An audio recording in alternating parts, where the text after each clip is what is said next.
We are just about to start. If you could find your seats, please.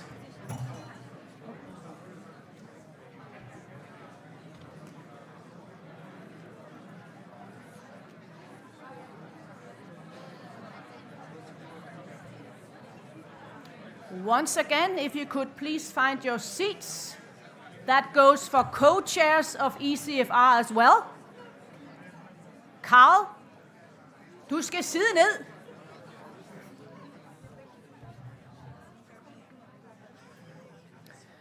Your Excellencies, ladies and gentlemen, dear friends, a warm welcome to the Annual Council Meeting at the European Council on Foreign Relations. This year we organize it with the Polish presidency of the EU Council. In a few minutes, I will probably lose my Polish Order of Merit when I open this conference with a quote that is often attributed to Lenin. There are decades where nothing happens, and there are weeks where decades happen. But I still think it is an apt summary of the times that we are living in.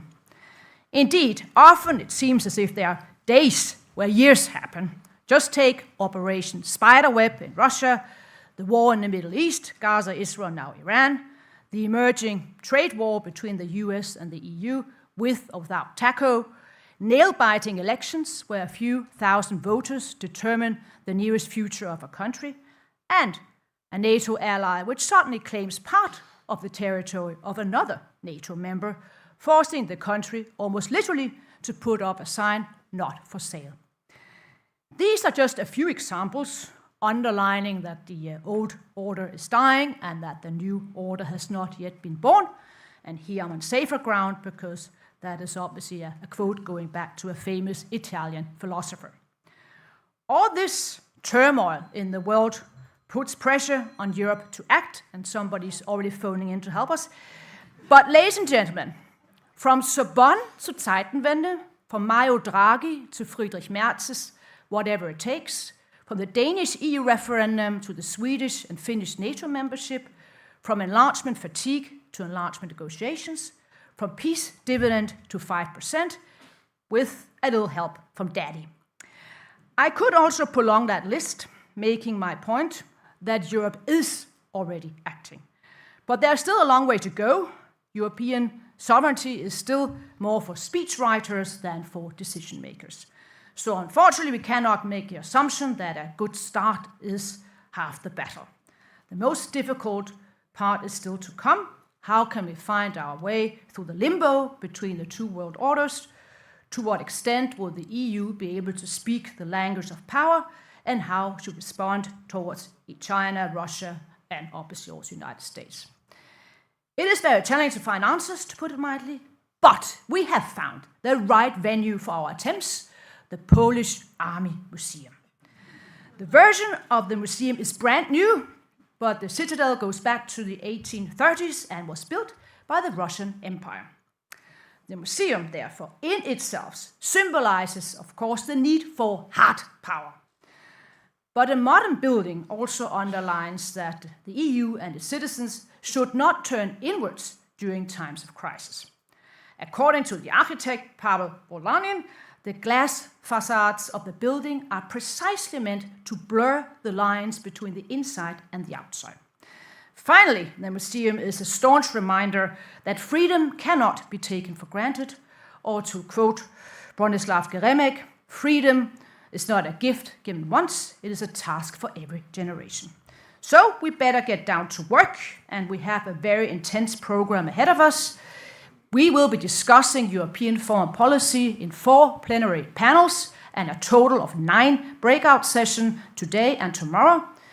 We'll explore a range of topics, including European security and defense, Middle East, geoeconomics, big tech, and democracy.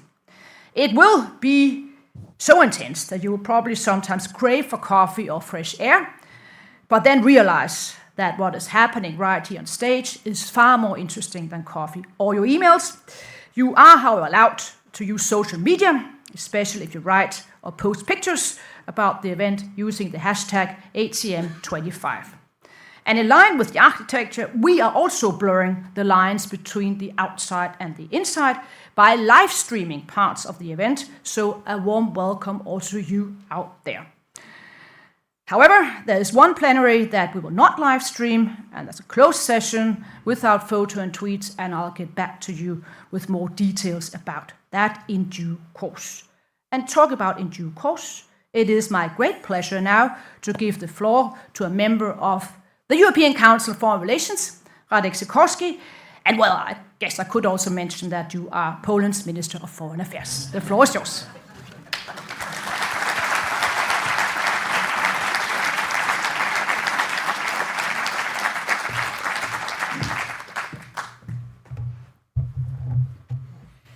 Friends, ladies and gentlemen, distinguished guests. Although times are grim, let me start with an anecdote. You may know it, but I think it captures the position we are in particularly well right now. A storm descends on a small town, and rain quickly turns into a flood. The waters rise, but the local priest, instead of leaving his parish, kneels in prayer in front of his church. As his fellow townspeople evacuate, they urge him to join them, offering him a seat in a car. But the priest refuses. "I have faith in the Lord, I will be saved," he says. But the waters keep rising.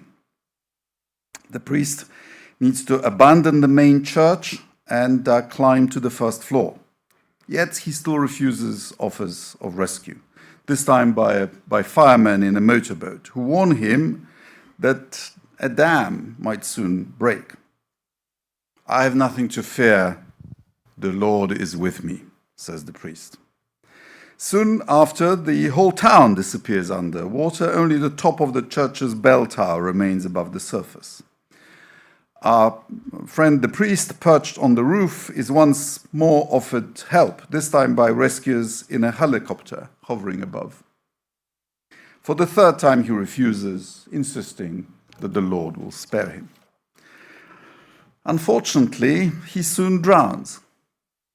But given his piety, his soul goes up to heaven. Faced with the Lord, he asks why he was allowed to die despite his unwavering faith. And God replies, "I sent you a car, I sent you a boat, I sent you a helicopter. What else did you expect me to do?" Whether you believe in the Almighty or not, there is no shortage of signs suggesting that the global order built after the last Great War is now on a shaky ground. Wherever we look, we see it heavily stress-tested. In Ukraine, in the Middle East, in Sudan, in the South China Sea. But not only there, borders are being challenged in the Western Hemisphere as well. And here in Europe, the number of those who wish to see the world burn has also been on the rise. What they would like to replace the current order with is unclear at best. These diverse forces are united by their desire for change. They deeply and often honestly feel that the world as it is should no longer be. Little wonder then that our presidency of the Council of the European Union chose Security Europe as its guiding motto. Let us ask ourselves Comrade Lenin's question. What is to be done? With the waters around us growing, there are three major options on the menu. First, following the example of the priest, we can fall to our knees, cover our eyes, and hope for some divine force or a powerful ally to spare us from whatever threats the future holds. Secondly, we might revert to the old ways, splitting into separate camps and actually acting individually in what we believe to be in our particular national interest. Personally, I don't recommend it. We have seen this movie many times before, and we know how it ends. And thirdly, we might choose a hard way and, despite all our differences, band together as a union in order to protect what we have achieved since the Second World War And given the magnitude of the challenge, I honestly think it's the best way. Either we as Europeans face the headwinds united, or we condemn ourselves to irrelevance. We are being told openly by our main ally, the United States, that they cannot devote most of its time and resources to dealing with European issues, because they have, as Secretary of State Marco Rubio said, other priorities to focus on. And it's hard not to agree. The only truly global superpower has global responsibilities, and the number of flashpoints which might demand Washington's attention seems only to be growing, as is the power of adversary forces. As a result, according to the official Pentagon planning doctrine, the United States can no longer fight more than one major war at any one time. Washington communicates its position plainly. Quote, "We are here today to directly and unambiguously express that stark strategic realities prevent the United States of America from being primarily focused on the security of Europe," end quote. Defense Secretary Pete Hegseth announced in Brussels in February. Vice President J.D. Vance said, quote, that Europe's entire security infrastructure has been subsidized by the United States of America, and added that it's neither in Europe's nor America's interest, quote, for Europe to be a permanent security vassal of the United States. Let's remember, vassal has some negative connotations, but actually originally under feudalism, it was a contractual relationship. We receive protection and we offer deference in return. And that was the deal for many years and decades. President Trump himself has recently accused Europe of freeloading and taking advantage of his country. Many Europeans, myself included, do not like what we hear. But we must not pretend that we cannot hear it. With all my heart, I hope that strong transatlantic ties will remain the backbone of mutual prosperity and security. Hoping for the best, however, simply will not do. It must go hand in hand with preparing for what diplomats would call suboptimal optimal scenarios. We should do both, hope and prepare. Trust, but verify. With a war raging just a few hundred kilometers from here, from the EU border, and hybrid attacks occurring in virtually all European countries on a regular basis, including in Poland, what other choice do we have? It takes at least two parties to create an alliance, but only one to start a war. We may not want the transatlantic coalition to erode, but it will unless both sides want to keep it going. We may not want to be on a crisis footing with Russia, but we will be on that and even worse, unless Putin is forced to decide otherwise.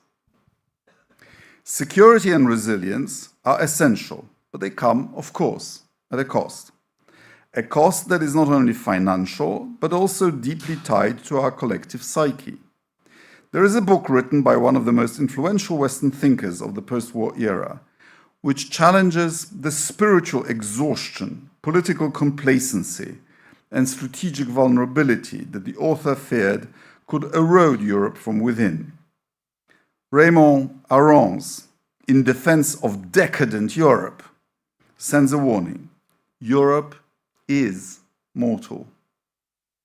To remain alive, it must confront and overcome its weaknesses.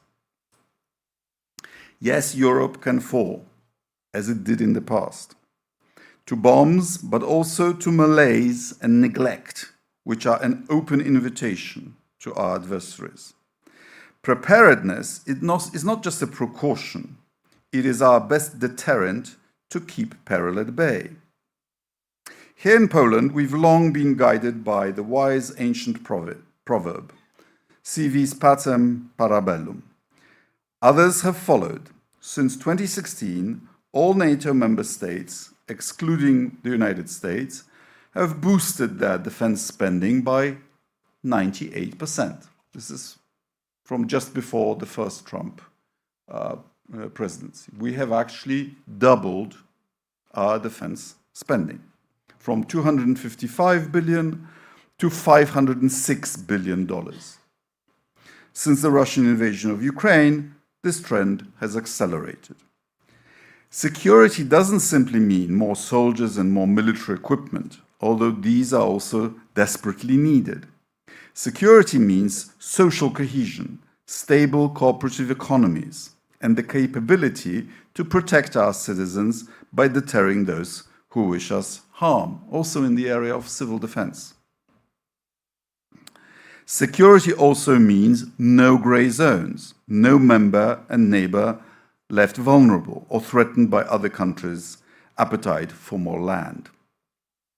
Europe must stand firmly in defense of Kiev's right to self-determination, not out of charity, but because it is the right thing to do, which also happens to be in our long-term strategic interest. We need to maintain our solidarity with the victim by helping it withstand Russian attacks and later rebuild what has been destroyed.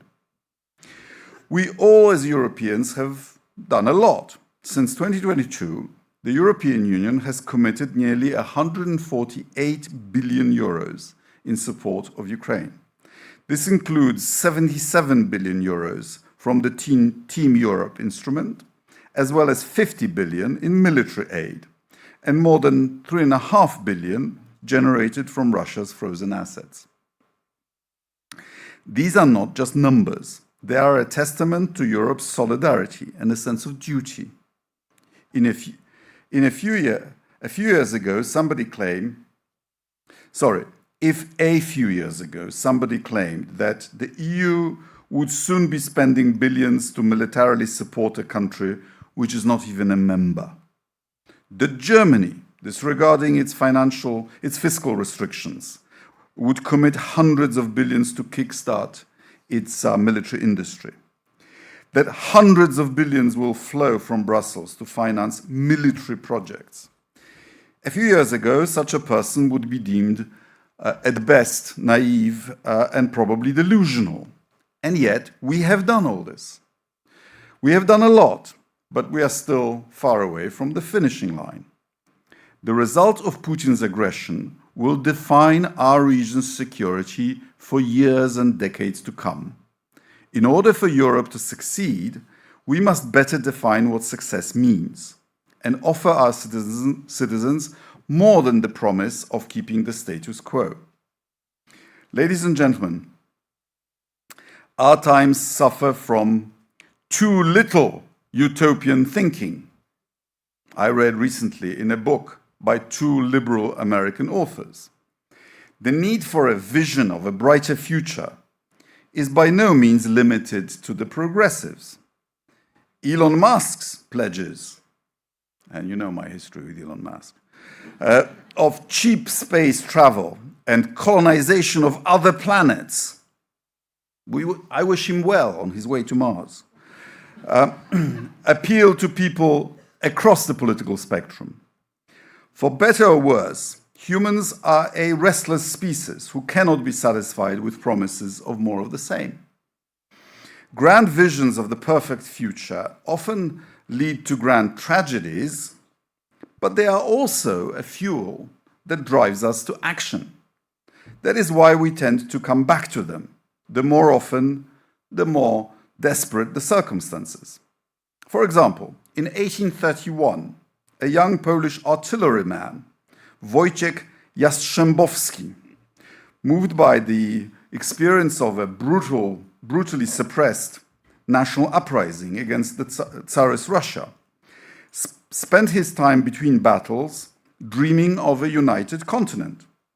He wrote that dream up in a bold project published as, quote, Constitution for Europe.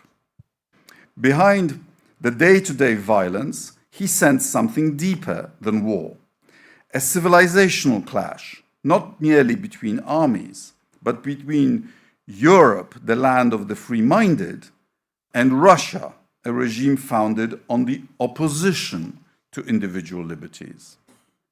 Jastrzębowski's proposal of European unity bears striking resemblance to many founding ideals and institutions of the European Union. Common defense, dissolution of internal borders, supremacy of European norms over national norms, and even a ban on the death penalty. Almost 200 years ago, when the Constitution was first written, such a vision of a pan-European cooperation seemed utterly utopian, and yet tragic experiences of the following decades had gradually brought us Europeans closer together. At first, the motivations behind the European project were mainly negative, to avoid the mistakes of the past.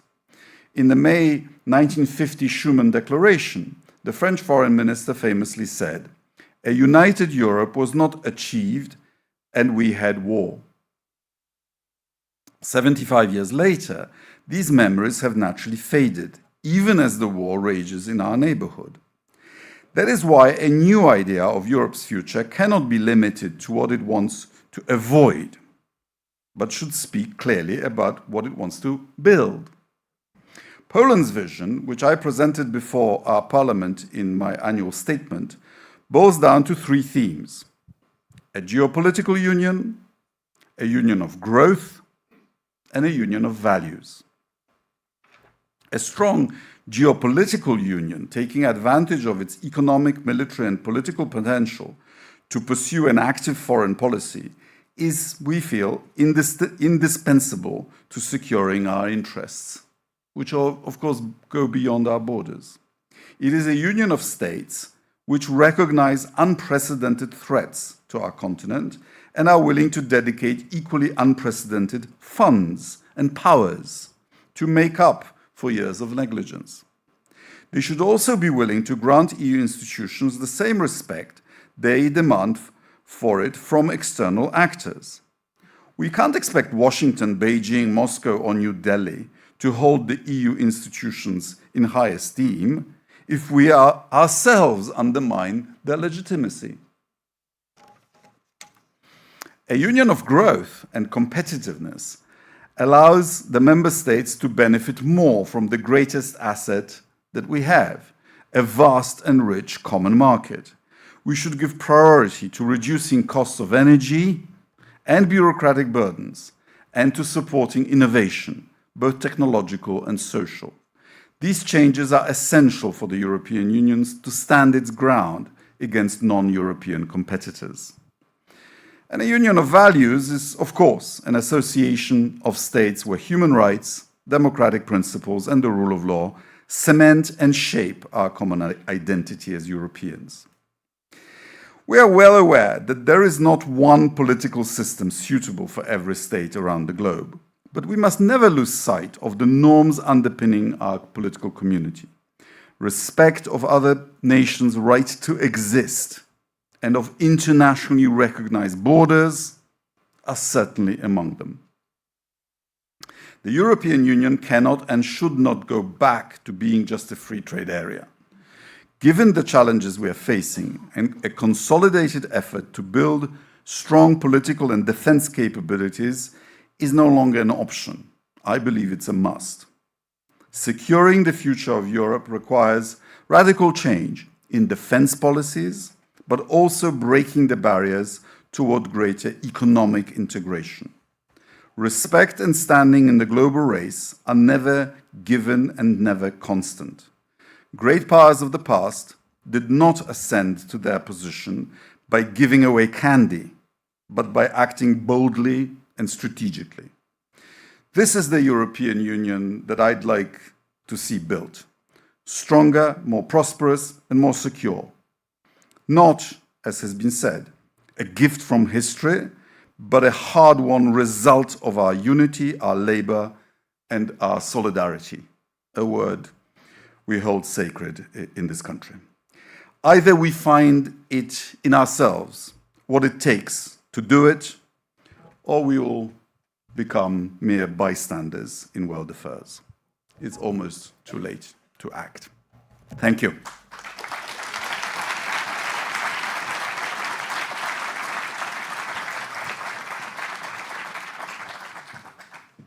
Thank you very much for a very strong speech. I was almost going to say, please stay in the chair of the EU presidency, basically, but then I thought Denmark is coming up, so I'll not do that. But let's move on right away to our co-host, Undersecretary of State in the Prime Minister's Office, Magdalena. And you look absolutely splendid, one will have to say, even though you have been in the chair for such a long time. But there is hope now. Denmark. So the floor is yours.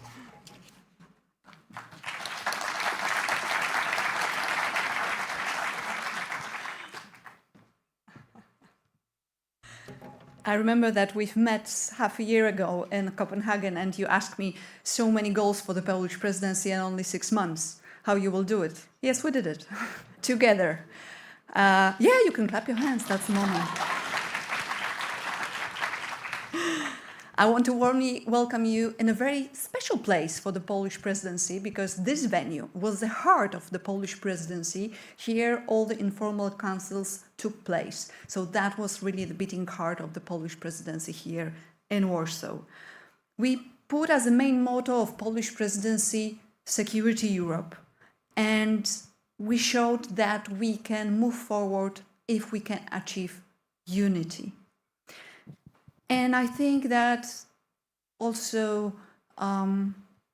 listening to Minister Sikorski, that there's no longer time for Europe to just sit comfortably saying that we are the best and there's nothing to be done. Because the list of things that should be done and the challenges is very long. Single market, defense, energy prices, competitiveness, climate change, future of our children, enlargement, or saving democratic values. There's new era coming for EU. We need to speed up the process of decision-making because the world is not waiting for our long discussions. And we need to work closer together, closer than ever, even if it means that we have to, as a member states, commit some our own goals. But only acting together now in those crucial times, it can make sense. And I feel some kind of a sour satisfaction that the Polish voice finally, after 11 years after 2014, when Putin invaded Crimea, and we are the first one in Brussels saying that it's only a first chapter, and we weren't listening enough.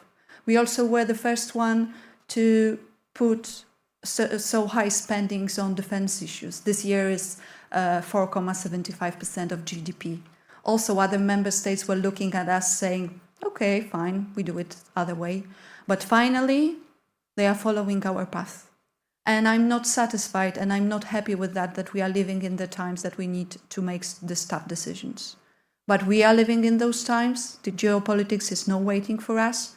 We need to speed up in Europe and work together. The Polish presidency has shown the power of unity.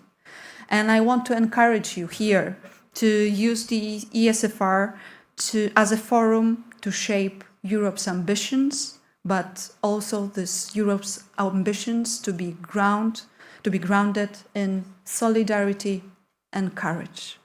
Welcome to Warsaw again. Thank you.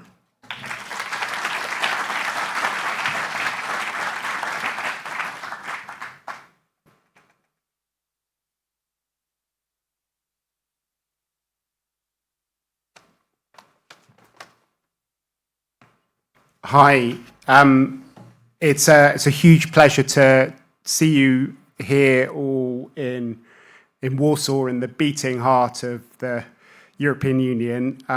It's wonderful to be coming to the stage after Lykke, after Radek, and after Magdalena, and to bring this family back together again. A brutal moment for the world, but also a really existential one for Europe.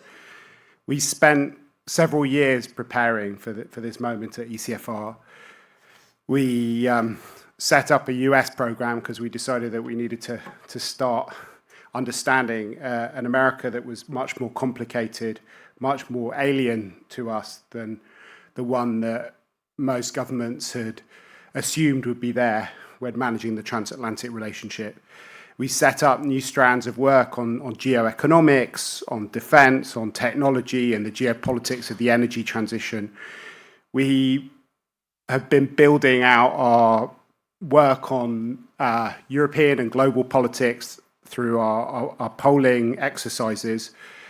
And I spent 6 months in the United States and working with our US program, trying to understand some of the new forces that were coming our way. And as part of the backdrop to organising this conference today, we just done a really big opinion poll, which Ivan Krastev and I wrote a report on. And I'm just going to talk through some of the findings because I think they're very relevant to a lot of the discussions we're going to be having over the next couple of days. And I'm going to hopefully, so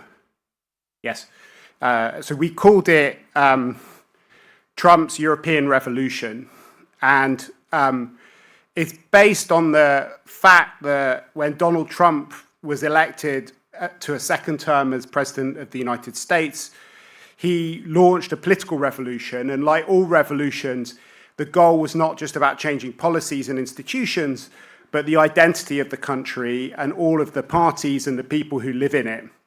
And in just 6 months, the United States shifted from being a champion of liberal democracy and free trade to becoming the lodestar for illiberalism and protectionism on the global stage.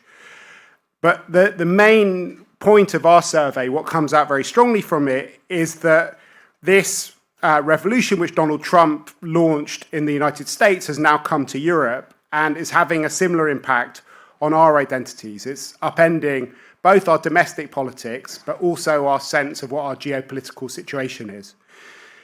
We did this survey in 12 different countries around Europe. There are about 16,000 people who answered it.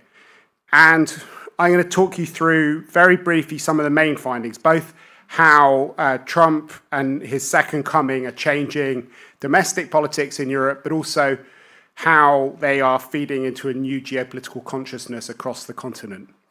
So I'll start with the domestic politics. And our first finding really is that he has completely upended a lot of the key political divisions and the projects associated with many of our parties. We did a big opinion poll last year around the world just after the US elections, which showed that most people around the world thought that Trump would be good for Americans, good for peace in the world, and good for their own country. The one exception to that rule were America's closest partners who were freaking out about his election, and nowhere more than Europe. And what this poll shows is that Europeans have got, if anything, more worried over the last few months since he came to power. And you can see that there's a lot of red on this map when you ask people about whether Trump is good for America, good for peace in the world, or good for their own countries. In some very, very Atlanticist countries like the UK, only 12% of people think that Trump is good for America. So it shows that there is a glass ceiling to the support of political parties that are associated with Trump. But I think what's even more interesting is if you go beneath these headline figures for countries, you can see new dynamics emerging. Unlike in 2003, when Europe was split between pro and anti-American countries at the time of Iraq, what you now have are a split between pro-Trump parties and anti-Trump parties. And that is leading to a recasting of European politics. Oops, sorry. One which is really quite dramatic. On the one hand, what you're seeing is a big change in the way that populist parties are thinking about themselves. In the past, they were seen as national defenders of sovereignty, while mainstream parties were post-sovereign globalists. Well, now what you're seeing the populist parties are no longer simply anti-system parties. They're part of a transnational Trumpist movement, and the far-right leaders in many countries feel the need both to copy Trump's actions on everything from immigration to blowing up of national bureaucracies, but also to defend what Trump is doing. And on the other hand, leaders of many mainstream parties are now offering to defend national sovereignty from these attacks on the political integrity of our continent. And as a result, many mainstream parties, supporters, seem to be rallying around the European flag. So you have this kind of strange reverse relationship between perceptions of the US, which have become much more ideological, in the EU, which wasn't there before. Today, to be pro-American means almost to be against the EU, whilst being pro-European means being critical of Trump's America. And in that sense, it is possible that Trump could be a bit like Brexit. In the first instance, it empowered a lot of populist parties around Europe and gave them a sense that they could win. But over time, it created a big dilemma for them because of the disaster of Brexit actually led to people questioning their ability to offer a vision for their country, and created a glass ceiling on their rise by associating them with those sorts of problems. So you could see both kind of challenges for a lot of these populist parties, but also an opportunity for mainstream party leaders to be more than simply defenders of the status quo. Now, just going to look briefly at the geopolitical dimension. And there, the transformation of Europe's sense of itself is maybe even more dramatic than what's happened in domestic politics. And the simple thing that Trump's election has done, coming so shortly after the full-scale invasion of Ukraine, is to lead to a real sense of insecurity around Europe and to force Europeans to take their security seriously. So we asked this poll about different negative scenarios, and what it shows is that wherever people live, whether it's in north, south, east, or west of Europe, Europeans are very anxious. Some worry about a Russian attack, others worry about nuclear conflict, others worry about World War III. But there is an overwhelming sense of insecurity, which is prevalent in all the countries that we surveyed. And that has policy consequences. Firstly, it leads to, in every single country that we polled, apart from Italy, at least a plurality of people who think that defense spending has to increase in their countries. In some countries, you have a majority of people who are even in favor of reintroducing conscription, mandatory military service. Though it should be said that the one group in most of those countries that wasn't in favor of it were people of fighting age, young people. And maybe even more dramatically, there is a new debate about nuclear deterrence and the role that nuclear deterrence should play in their countries. And what you see is very large numbers of people, majorities in some countries, in favour even of developing a national nuclear deterrent. And some of these figures are quite extraordinary. Almost 40% of Germans in favour of developing a national nuclear deterrent.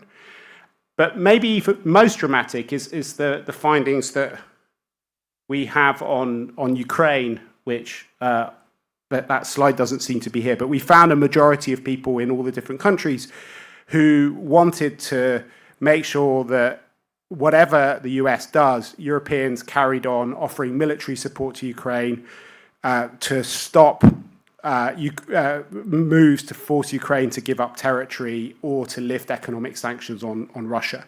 The only exception was Hungary on sanctions to Russia, but even Hungary was against stopping support in the other areas.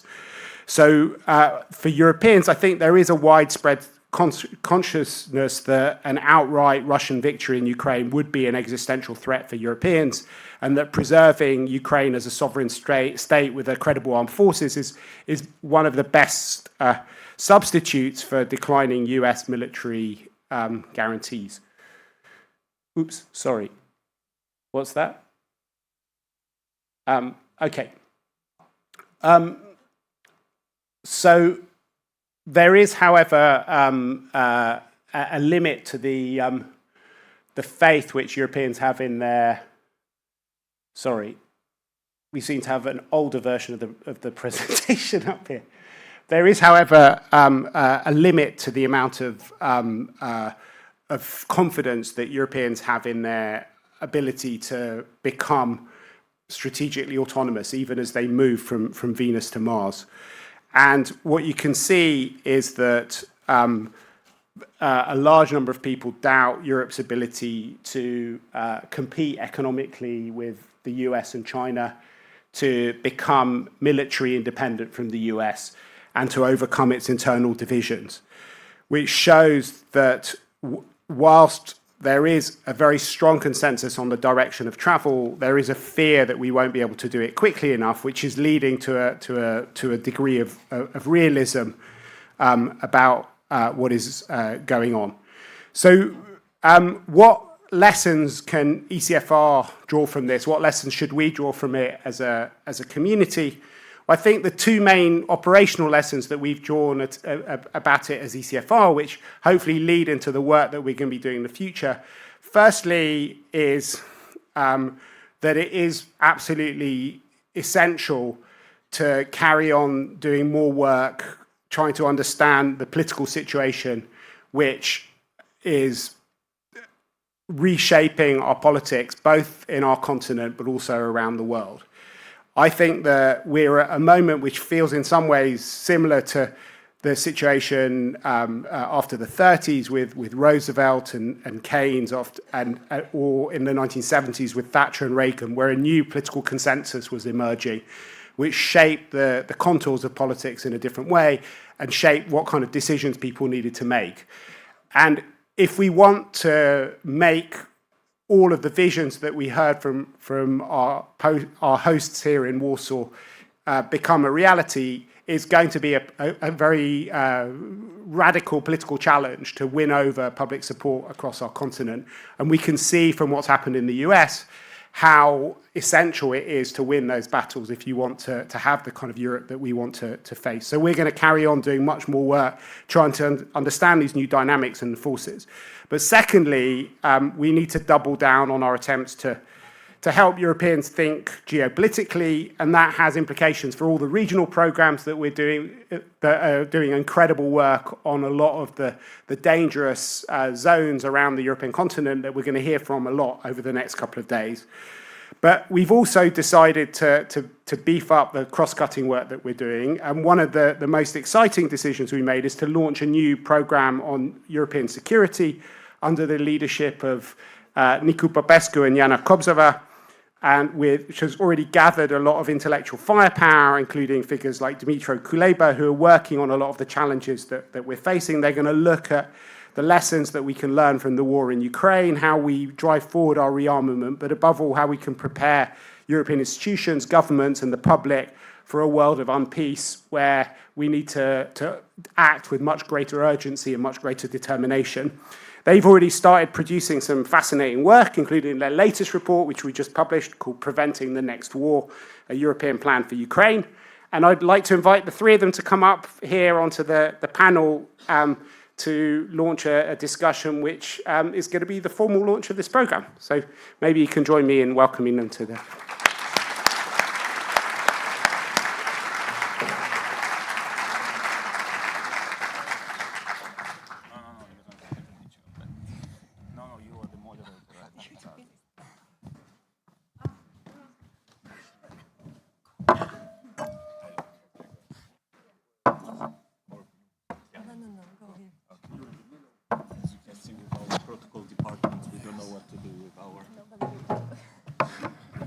So it's great to see so many friends, and it's great to be in this moment of launching a new program at ECFR.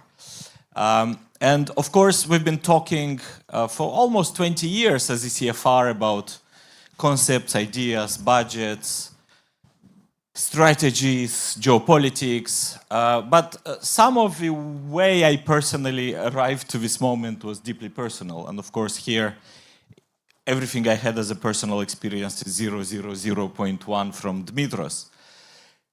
But on 21st of October 2021, I went to meet Dmitro in Kiev. We had our normal standard protocol of the visit. I returned to Chisinau on the 22nd of October. The next day, the US ambassador came to me and told me, I'm authorized to show you this. That was a piece of yellow paper. And he said, we cannot give you a lot of details.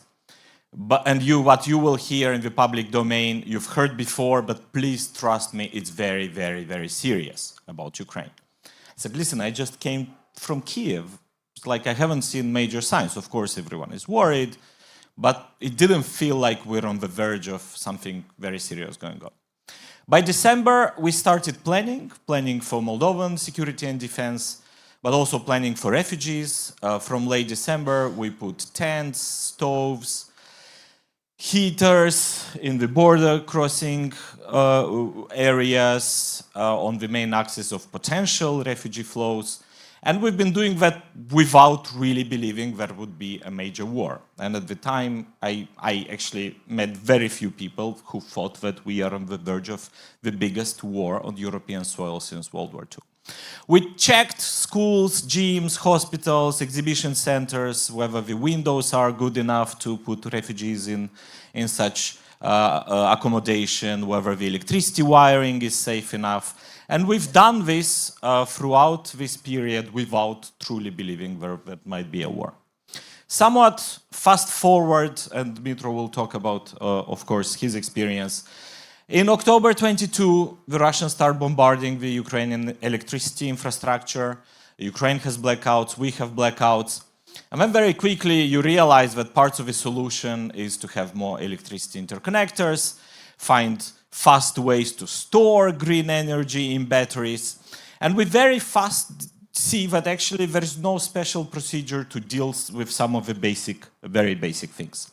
If you want to build an interconnector into Ukraine, into Moldova, Ukrainians would do it fast, but on Moldovan, Slovak, Polish, Romanian territory, you go under a peacetime procedure. And of course, thousands of officials will go the extra mile and will work day and night to make this possible. But procedures are procedures, lawyers are lawyers, terms of reference are terms of reference, and public acquisitions procedures and like contesting that in courts is still done on peacetime, which led to a whole family of efforts that gradually has taken the form of several papers that we've all co-participated. And we did a paper with Laurence Boone on wartime economy, where we've been saying that in war, in crisis, you need solutions fast. If it's COVID, you need respirators in 3 days, not in 3 years, and the procedures are not adequate for that. And if you have a war like the war in Ukraine has major repercussions, not just on the military side of things, not just on the front line, and not just in the country at war, but it has repercussions across the globe, you know, on food security, food prices, energy, and we as Europeans don't have solutions for that. Of course, militaries are very good and disciplined, and they have the reflex of doing lessons learned, planning for the next crisis, and thinking about worst-case scenarios. That is completely not the case about the civilian parts of the administrations, and even with the NATO 3.5 plus 1.5 summit, I think the thinking and the strategizing behind the military 3.5 is probably light years ahead of what people think should be done with 1.5. And here, I think it will be very important to get the structures right. And of course, looking back at history, some of the questions we came up with Laurence at the time was, you know, imagine that for the Normandy landing of 1944, you use today's public acquisition procedures, not even for tanks, but for landing boats, for the trucks that brought soldiers to the ports. Imagine that you use today's public acquisition procedures to buy those trucks and landing boats. Which year would have the Normandy landing take place in? Was it like 1950 or maybe 55 or something like that? And this is where we are today.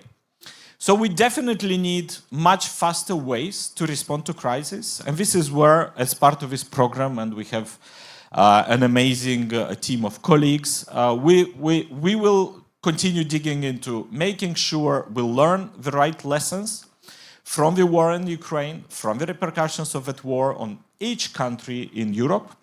And we want to structure that work on a more or less good European three-pillar structure. Of course, we'll do a lot of security and defense work, and Camille Grand is with us, and we had a great team working on security and defense. But we also want to make sure we learn the non-military lessons of security. Infrastructure, capacity to export, financing. How do you mitigate insurance costs for renewable power plants in Ukraine that might be attacked by drones, for example? So there are a whole set of financial, procedural, legal, infrastructural questions that we have already started addressing on top of the military ones. And of course, we will continue working in a very detailed and full spectrum manner on where wider Europe used to work before, meaning, of course, Russia, Ukraine, domestic politics, South Caucasus, Turkey, Western Balkans, the enlargement policy, etc., etc. And with that, it's really a pleasure to do this together with Jana. We've done a lot of things together with Jana at ECFR a decade plus ago. And now with this panel, I'm very happy to announce this program. Thank you very much, Mark. And Dmytro, I'll give the floor to you so that you can share what is your view, your lessons learned. And of course, before I do that, I would invite you also to read Dmytro's paper published about a week ago at ECFR on Ukraine's lessons learned in the military and defense industrial sphere for Europe. Dmytro, the floor is yours. Thank you, Nico, Jana. First of all, I'd like to thank Radek and Magdalena for your hospitality. I know exactly the same anecdote with the different ending. When the priest asks the god, "Why didn't you save me?" the god responds, "Sorry, I just don't like you."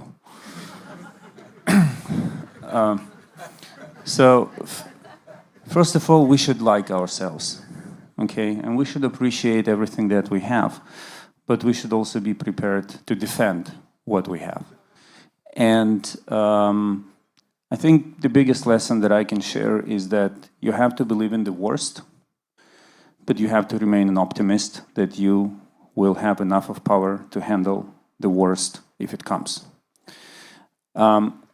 And developing this skill of actually believing that the worst can happen, which is a war on the EU soil in this particular case, while remaining an optimist and taking measures to deter this development or to prepare yourself for it, is the skill that everyone in the European Commission and in national governments and in national public will have to gain. If you do not learn how to wait for the worst and remain an optimist, you will go insane.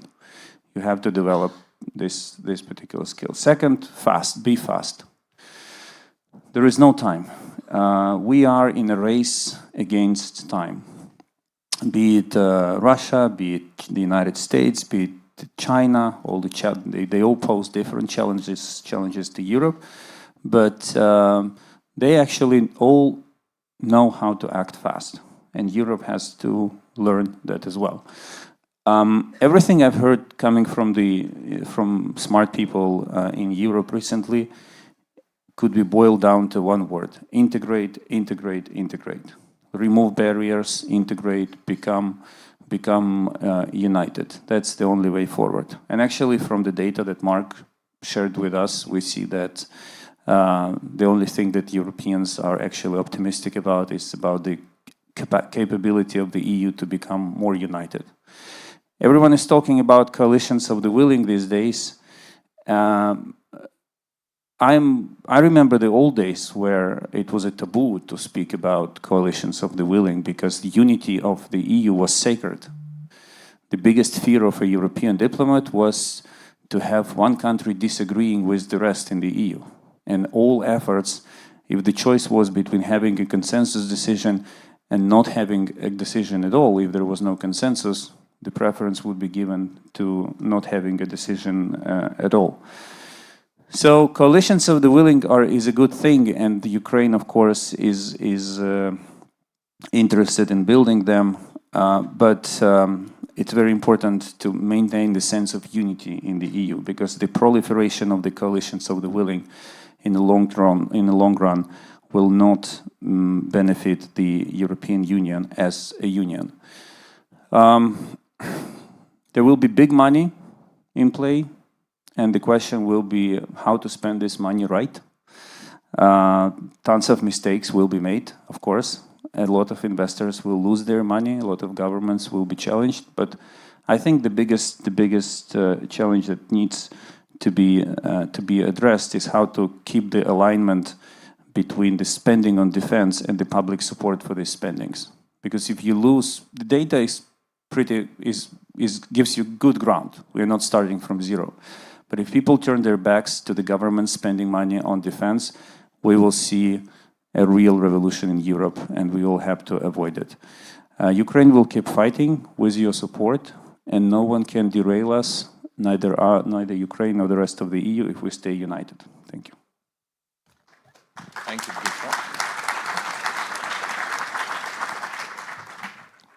Thank you. It's a great pleasure to be here again. A lot has been said already. I think, when we started discussing with Nico how this program is going to work and what's going to be the intellectual agenda behind it, Nico, you asked me for the first time, I just finished my job in Slovak government, and you're like, Kobzova, you're only coming for the first time back to ECFR? I've done this 3 times already between government and ECFR, so it's that time of the year. Nico and I are both back at ECFR and very excited to work on this new program. You've heard a lot about what we want to do, and maybe I will just say 2 short things so we can get to other substantial conversations. One is, of course, we'll be continuing to follow the developments in the regions, what's happening on the battlefield, what's happening in different countries, and how the politics in member states influence what we can do and how fast we can do it. But what we hope to do is, and what Nico outlined, is kind of looking at, what is the next crisis? How do we prepare for it? How do we mitigate? How do we prepare in a way that doesn't catch us by surprise? And an example of that work is the brief we just published on Ukraine, which Mark mentioned, which is basically not just looking at, what's the next village the Russians are occupying, or the Ukrainians will liberate, or what's the next outcome of the next Istanbul meeting, even though I think we already know what's the outcome of the next Istanbul meeting. But looking at kind of, what is over the horizon, if we agree that whatever happens in Ukraine is going to have a lasting and profound impact on Ukrainian society but also on the European security. How do we make sure as Europeans that outcome is good for us? And we're basically looking at the horizon of the next 5, 3, 6 years, looking at the fact that at one point there will be a ceasefire, even though it now looks that it's going to be later rather than sooner. And how do the Europeans and Ukrainians work together to make sure that ceasefire is an opportunity for the country to rebuild, regenerate, and become one of the core pillars of European security? No matter what the political integration of Ukraine with the EU or NATO is, how do we make sure that we cooperate as much as possible? And Ukraine is really, even if it may not control all of its territory, whatever is under Kiev's control is a source of stability, prosperity, and security for all of the EU. Because the other scenario is also very clear, and that is that Russia is going to use the ceasefire to kind of undermine Ukraine from within. The concern a lot of us have is that, once there is a ceasefire in the eyes of European publics, that means the end is war. The end of the war is there, and there is no more need to support, which of course means that Russia will switch its resources to undermining Ukraine in all sorts of other ways. And so that paper is about what the Europeans can do, not just in terms of immediate military help and cooperation that Mitro talked about, not just in terms of how do we move and open the next enlargement chapter and how do we do it in the face of opposition from a number of member states, but looking at how do we prepare now for that end of hostilities in a way that doesn't catch us by surprise and doesn't destabilize the country even more than it's happening now. So I invite you all to read it. And the second thing I want to say is that, as you can see, we've outlined a broad agenda. We don't have all the answers, but we would very much like to have that conversation with you, with all of you. We'd like to have your input, your cooperation, your collaboration on how to make Europeans and Europe more secure and more ready for whatever is going to come. Thank you very much, Jana, and profiting from our extreme efficiency, I will use 2 more minutes of the 4 minutes that we have to partly summarize. And basically, as Dmitro and Jana and Radek mentioned, we need to be fast. We have the word speed in the Letta report, Draghi report, Niinistö report, yet we're still not that fast as Europeans. And the parallel to that is firefighters or doctors that need a flashlight to get, they normally drive the same Peugeot or the same Volkswagen that everyone else does, but when they need to get somewhere fast to save lives, they press a button, the flashlight goes, and they make it hopefully in time to save lives. We lack this across our institutional setup throughout most of these institutions of Europe. The European Union, EBRD, EIB, Council of Europe Development Bank, development agencies, they are not geared for being fast in crisis, and we know it. And every time we find an ad hoc mix, but the more crises you have, the less likely the success of ad hoc mixes works.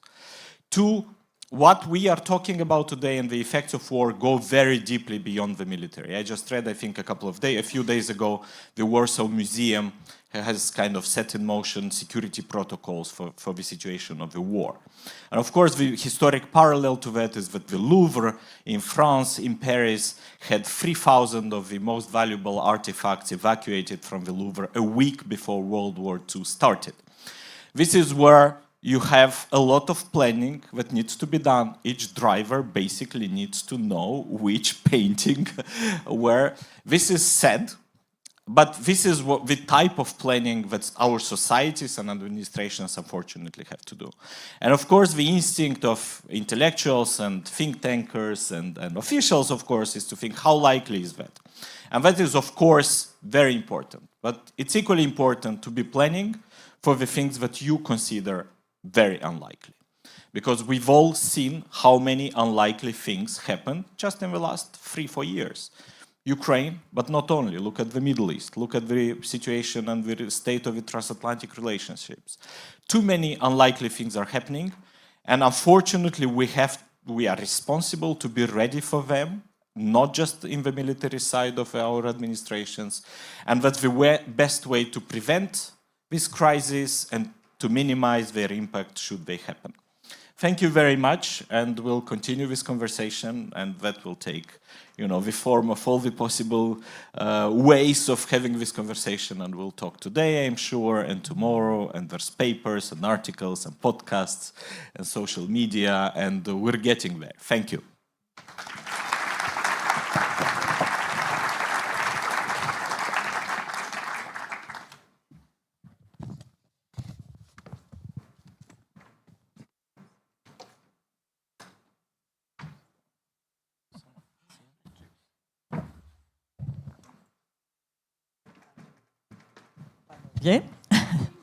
Dzień dobry. Thank you very much, dear Henrika, for hosting us here. This is a very impressive room, I have to say. It's very Polish. I am Sylvie Kaufmann. I'm a journalist with the French newspaper Le Monde and a long-time associate with this wonderful crowd of ECFR. And I'm going to moderate the next panel, which is also about European security through coalitions of the willing. And I'm going to do this with Clément Beaune, who's the High Commissioner for Strategy and Planning at the Office of the Prime Minister of France. Welcome, Clément. You can with Sir John Sowers, who is the former head of MI6 and now chairman of Newbridge Advisory. Welcome and good afternoon. Please have a seat. And Thomas Bagger, our own Thomas Bagger, who is the former Secretary of State of the German Foreign Ministry. Very nice to see you, Thomas. Please. And also our own Camille Grand, whom you all know, who is Distinguished Fellow of ECFR. So maybe I think you have another. Yeah. Okay. So, European security, coalitions of the willing, of course, this has even more relevance now that we have almost all committed to increase our defense budget to up to 5% of our GDP. As we all know, this is not a magic figure, and neither it is an automatic way of improving European security, but this is what we are going to talk about. In the next 50 minutes, we'll discuss this, and we'll have a moment to have an exchange with you and have a Q&A moment, yes, at the end of this session. So, since we are just out of this very interesting NATO summit, in many respects, maybe I'll start with both of you, Thomas and Camille, by asking what are your takeaways, your main takeaways of this summit. Thomas, maybe you'll start if you don't mind. Yeah. Merci, Sylvie. I was struck when Mark presented the opinion poll, and there is this either or. You're either pro-Europe, but then you're sort of anti-Trump, or you're pro-American, which means you're anti-EU. I think what I find striking when I look back at the NATO summit is it was not either or. It was a win for Trump, and one he took home and made explicit in his own press events and his own language. But it was clearly also a summit with Europe, you may say finally or significantly, investing into its own strength. So in a way, it was sort of hope and prepare at the same time. It was a reaffirmed commitment to an alliance where we all know that, and we'll discuss that in a closed session tomorrow where we can be a little more explicit, but we know that trust has been shattered, and it's not easily sort of fixed by a photo opportunity in The Hague. But it has been reaffirmed, and we prepare for the worst. So I think in that sense, the summit in The Hague for me was not an either or, it was actually both. And it just tells me that it does not have to be either or. We will not hasten as Europeans a transatlantic break, and for very good reasons. For very good reasons, because there is no way to quickly replace the United States, and we will struggle with that for the years to come. But I think when I read some of the commentary, I stumbled upon one this morning that said it was The Hague was a display of strategic self-abasement of the Europeans. Well, you know, you can take that as an intellectual position from the outside and sort of comment on the scenery. But on the substance of it, I would maintain it was a clear investment of the Europeans, a commitment of Europeans to invest into their own strength, which is the right thing to do.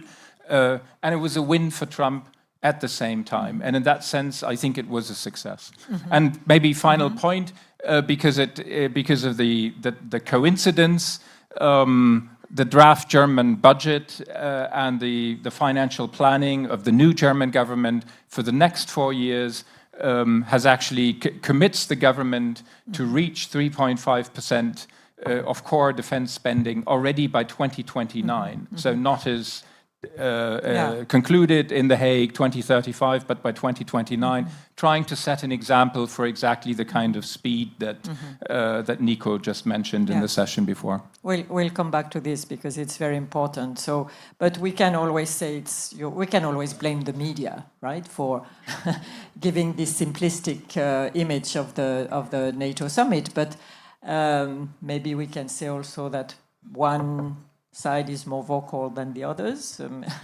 What was your takeaway, Camille? No, it was fascinating to be in The Hague and to sort of get the mood in the room. We have to be honest, it was not a given. People on day one were quite nervous about what would play out. How would the Iran file impact the summit? How would the Spanish dissent on the 5% impact of summit? How would Trump approach the exercise? And I think that's, in all fairness, now it's easy to say, oh, that was a sort of soft landing where we wanted, but the reality is that was not a given, and I think we should give credit to those who worked for that.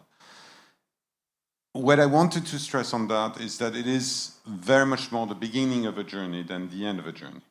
And I think that's what the Europeans and Radosław Sikorski just stressed that in his own remarks. I think it's really important to really point at that.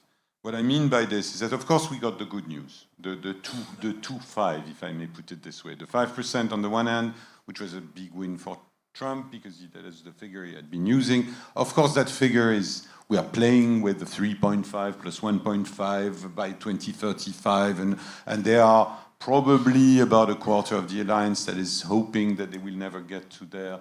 But there's also a good 2/3 that are very and genuinely committed to this in different ways. And in any case, altogether, everyone is going to do a significant effort, even those who might be not exactly on target by 2029 or by 2035. On Article 5, and that was really important, because including on day one, there was a sort of doubt casted by President Trump when he said before taking Yeah, big doubt, yeah. that there are different interpretations, which is, by the way, technically correct. But when it comes from the President of the United States, that's slightly troubling. And I can tell you that in The Hague, there people were worried. But on the other hand, we got it at the exact good wording in the summit declaration. And we even had the US president saying, of course, he believed in it, otherwise he wouldn't be here. Which, those things were important. So that's the good news story.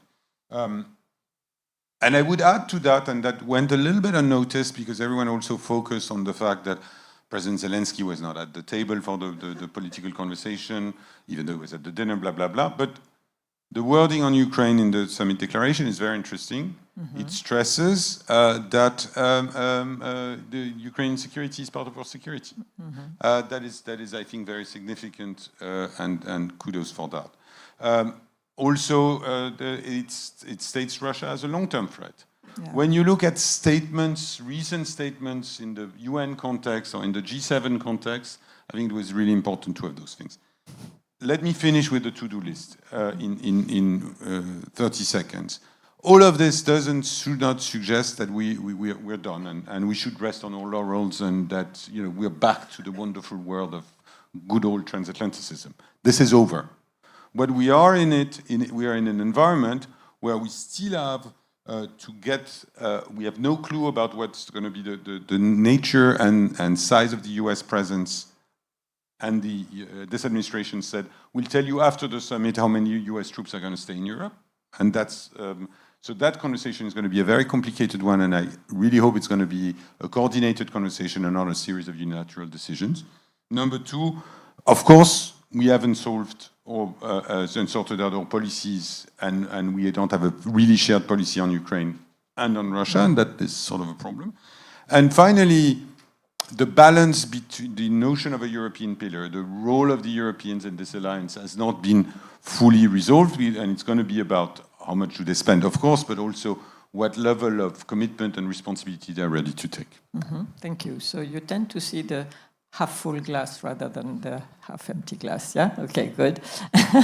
Let's stick to this since we're in a good mood at the beginning of this conference. Maybe I'll turn to Camille before Sir John. Clément, I'm sorry, thank you. These 3.5, not even mentioning the 5, but 3.5% will be difficult to reach for a number of countries, including ours. You've worked on this. You've produced a document trying to find solutions. Do you think it's possible? I think you calculated that that would mean doubling the French defense budget. So how do we do this? I mean, we'll talk about Germany later, which has an easier task, but how do you do it in France? Merci Sylvie, and thank you for the invitation. Just before jumping on this, starting with the NATO summit, because of course it is where this target has been set or confirmed. It's interesting to recall first that the summit and some of the people in the room who were there or participated in the preparation is now designed to be as short as possible, so that the American president stays as short as possible, and so that we diminish the risk of disappointing him, of being disappointed by him. It's a signal that we should not ignore. That said, I think it went as well as it could, and congratulations to those who made that possible. It was not a given, as Camille said. It landed on this 5% target, and as Camille said also, and as we know, it's more like 3.5, the real figure, than the 5%, because the 5% is, of course, somehow to match the American president's target and communication targets, but we know that it's 3.5 plus 1.5, and the 1.5 is a bit more blurry. So it's really 3.5, which is already something very big. Even though, and just to nuance a bit, we thought the kind of common expectation a few weeks ago was like it would be more like 2030 than 2035 to reach it. So it's not as ambitious as it could have been. But it is a very big effort for a lot of countries, as you recalled. For, if I take EU formats, the EU 27 as such are just below 2% now, in average. So reaching 1.5 in addition in a few years, even for some countries, and not the less important ones like Germany, it will be before. It will be a big ambition and a big challenge. For France in particular, not because we don't want to invest in our defense, we are above the EU average at the moment.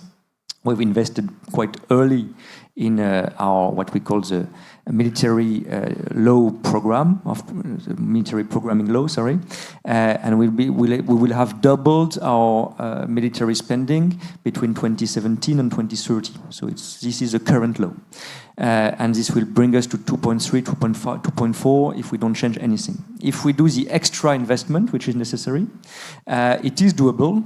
To put a short answer to your question, but it is a huge challenge. And to zoom on the French case, of course, we will not, that's what we demonstrate in our memo, we will not do it through only one tool or one leverage. Spending cuts, taxation, I do not recommend, we are already EU champion, or structural economic reforms, which all take time to produce revenues and growth.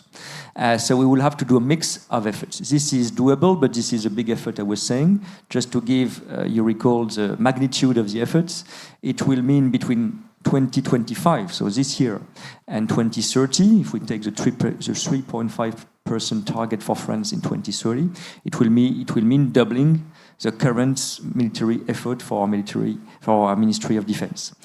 So it's big. It's around 60 extra billion to find. It's more than big. It's huge. It's huge. But I think it's necessary. It will be a political debate, of course, to see the mix of levers we activate to reach this target. But it is possible. We give the examples of the illustrations in this note that was translated into English for those who are interested. And we will probably cover that and go back to that. But I think not only for France and not only for financial reasons, but we will need somehow an EU dimension, an EU budget dimension, or maybe an EU borrowing capacity dimension, even if it is sensitive, in this area. But I conclude on that. If we do something at the EU level, in complementary to what we do at NATO level or in some ad hoc formats, it cannot be just a financial dimension, because otherwise France, other countries would go to Brussels and say, okay guys, we need money. I think it doesn't work. But if we make it an industrial project, if we make it a strategic project, I think it will have a lot of meaning to involve the EU in this extra financial effort as well. Good. I think I'll go back to Thomas later to have a German view on this. John Sawers, there's one. If the European goal is to compensate for the likely loss of part of the US presence in Europe in military field, there's one domain, one field where the US seems to have a quasi-monopoly. It's intelligence, ISR, right? Intelligence, surveillance, reconnaissance. How can we do this? within those this framework? I mean, is it? It's not only a question of money, I guess. I mean, how can we remedy this, and how do we explain that we haven't invested at all in this, Europeans? First of all, can I thank everyone for inviting me here? It's an honour to be on this panel. I think I agree with what my colleagues have said about NATO and the relative success of the summit in a very difficult context. We're seeing not just the threats to Europe rising and the level of support from the United States receding, diminishing. We're also seeing the nature of warfare change dramatically. And we all have views on what the Israelis are doing in Gaza and the remarkable success that they've had against Hezbollah and against Iran in the last 2 weeks.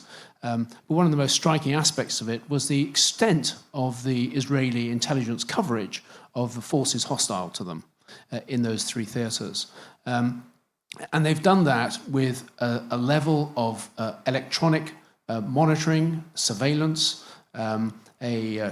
strategic intelligence from human sources, technical intelligence through SIGINT and through satellites and so on, which is a result of literally decades of investment by a small country in this.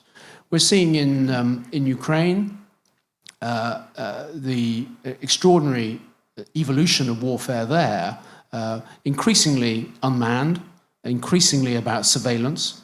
And these are areas where it's actually quite important for us because, as Mark said about the attitude towards conscription, everybody supports conscription except those who want to be liable to be conscripted.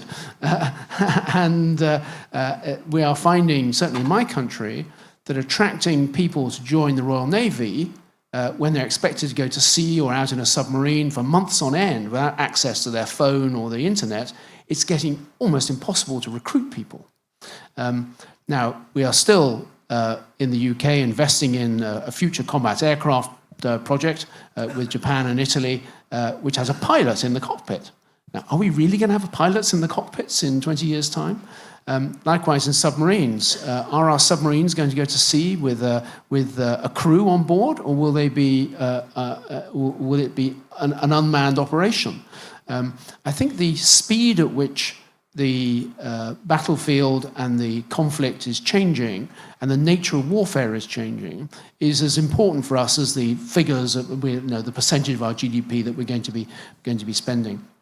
So the specific answer to your question, Sylvie, about can we develop this battlefield capability is yes, but we're a long way behind.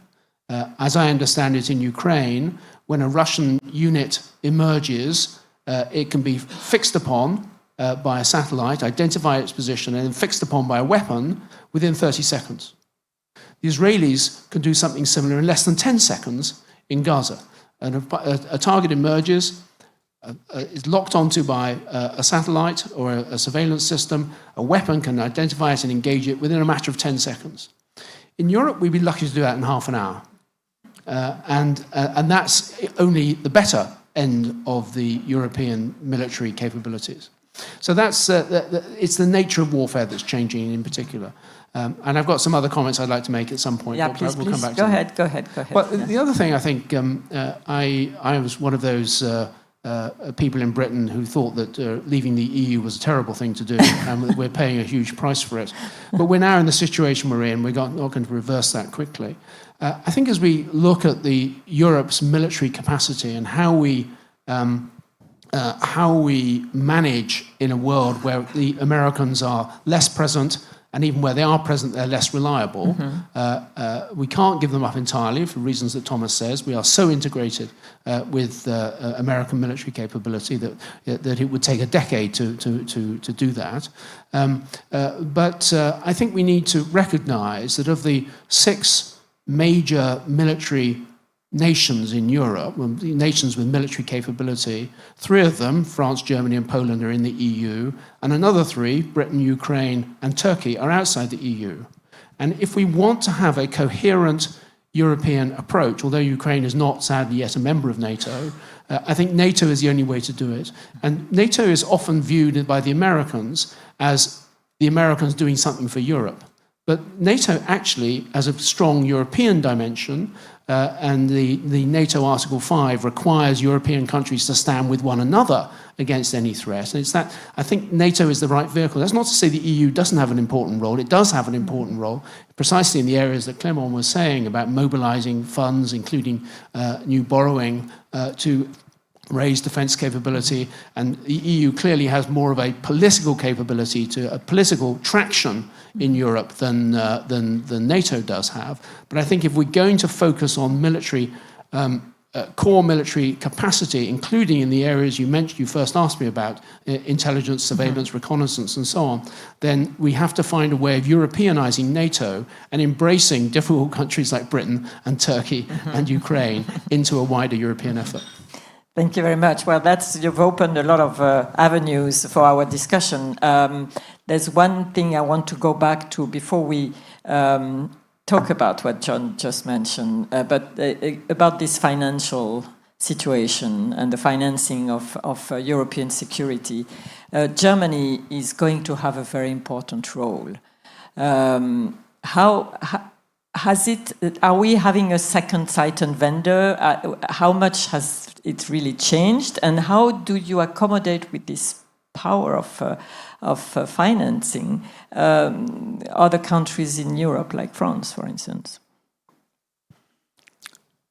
Well, I think, first of all, Sylvie, I think the incoming Chancellor, Friedrich Merz, in February and March did something very, very important for all of us who care about foreign and security and defense policy. And that is, he created politically a key to the fiscal space that Germany has available. And that fiscal space is, as we know, among the bigger countries, bigger than that of most of its peers. And that in itself, I think, was extremely important in this volatile moment after Trump taking office, after Zelensky in the White House, to provide an anchor for Europe, also to send a signal to the outer rim of the European Union that the center will actually hold. I think that is extremely important. But you also have to recognize that decision that was welcomed and is welcomed by most of the people here in the room and the foreign and security policy types was not exactly popular with most other people, including in his own party, who felt that he had made very different promises in the campaign to do reform first, slashing welfare and wasteful spending, and thereby create new revenue that you can then spend on new priorities, which is one of the reasons why I think that it would be trying to take two steps at the same time if you jump into the debate about a new European vehicle. But the question that Clément raised, of course, will not go away. It can't go away. It will come back. And Germany, so I think Germany has done a very important thing very early for the new coalition government. But as Camille said, this is only the first step in a long way. First, this enormous amount of money has to be spent wisely and productively, which will be a huge challenge, and even more so for a new government with very little executive experience.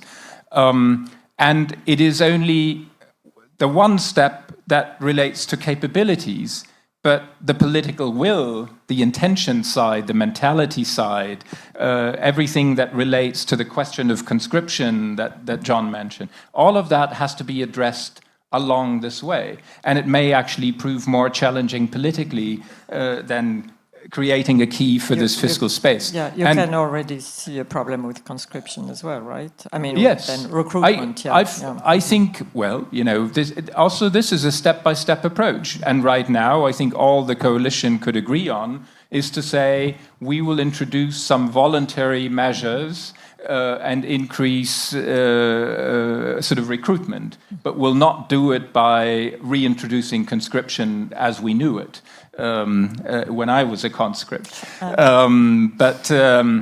But that is for later discussions. And I think it's important that we don't the NATO summit, as I said, was not an either or.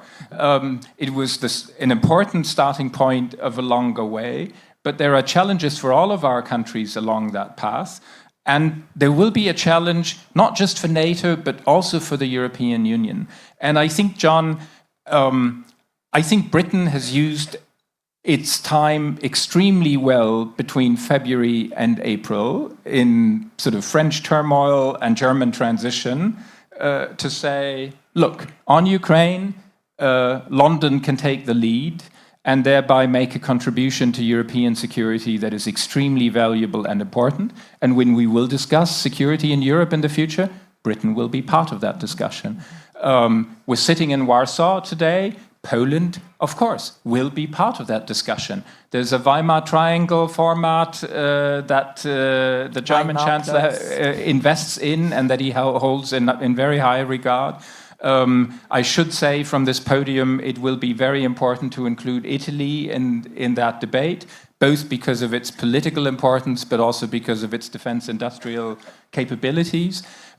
The challenge is that on the European level, none of these formats is really fully legitimate. Absolutely. The only legitimate format on the EU level is the 27. But if you want something efficient, you have to have something small and powerful. And you can't settle for one of them. So you will oscillate between different groupings and formats to try to drive a process that you can then translate into the 27. And one of the moments to translate it into the 27 will be the next multi-annual financial framework. And the whole question, what role will defense play in that big European budget that is coming up? And that will also be an important question posed to Berlin and the new German government. So in French we call this a géométrie variable, and now we also call it coalition of the willing, no? You wanted to say something, Clément, and I know you have to leave a little bit earlier, so please go ahead. No, it's okay. But, yeah, just to bounce back on the financial dimension, as I said, and even for France, but of course the challenge will be more or less, but always important for all European countries, let's say, including the UK. I think it is possible to find this money. The question, I think, is first, is it possible to do it while keeping other priorities high on the agenda? Because the rest is not disappearing. I think all Europeans want the social model to be kept more or less the same. I think all Europeans, even if we have debates, want somehow the green transition to be financed, and so on. So the question is not, do we have enough money for defense? Is do we have extra money for defense while keeping the other priorities together as well? This is the biggest financial and political challenge. The second challenge, Thomas mentioned it, it's true for Germany, but it's true for most countries, if not all. Even if we find the money, even if we put it on the table, can we spend all this in a few years? Is our industry able to follow? Are we able to spend it at all? And Germany had challenges, we had to. Especially if we all increase a lot our defense spending at the same time. Do we have engineers? Do we have resources? Do we have people joining our armies, and so on and so forth? And are we able to spend wisely?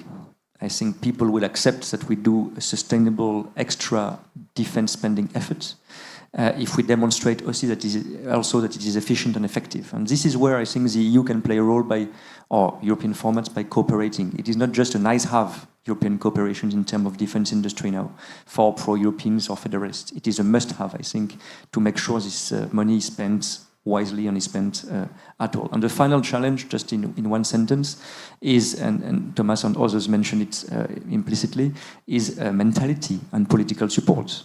At the moment, there is a momentum because the Russian threat is very clear, because the war in Ukraine is visible, because all these threats, all these war theaters are visible to our public opinion. And even what happens in the Middle East makes it more visible and important. But what happens in 6 months, in 1 year, in 2 years, we have to make it a strong and sustainable commitment, which will be the most difficult for all governments and all public opinions and all political forces, especially because in all our countries we have forces which explain to people, you don't need to spend that much money. we are for peace, they are for war, and so on and so forth. So this will be the big challenge, to find the money, but to keep the political momentum, to put all this money in the next years, not just in the next months, on the table to improve our security. Absolutely. Talking about coalition of the willing, new format, European pillar of NATO, there's, of course, within NATO, the Europeans didn't do enough. They have been asked for a long time to do more. They haven't done it. But there's another aspect of this debate, which is that the Americans always wanted to keep some share of control, right? So all this format that John Sowers mentioned, they're all without the Americans.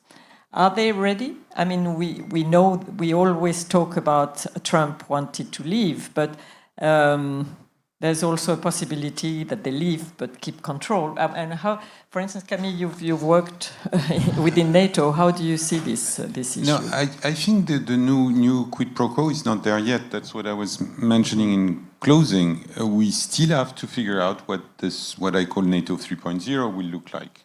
What does a European pillar within the alliance look like? What is it that, and what are the consequences on the way NATO operates? Indeed, NATO was always a bit of an animal farm of everyone's equal, but some are more equal than others.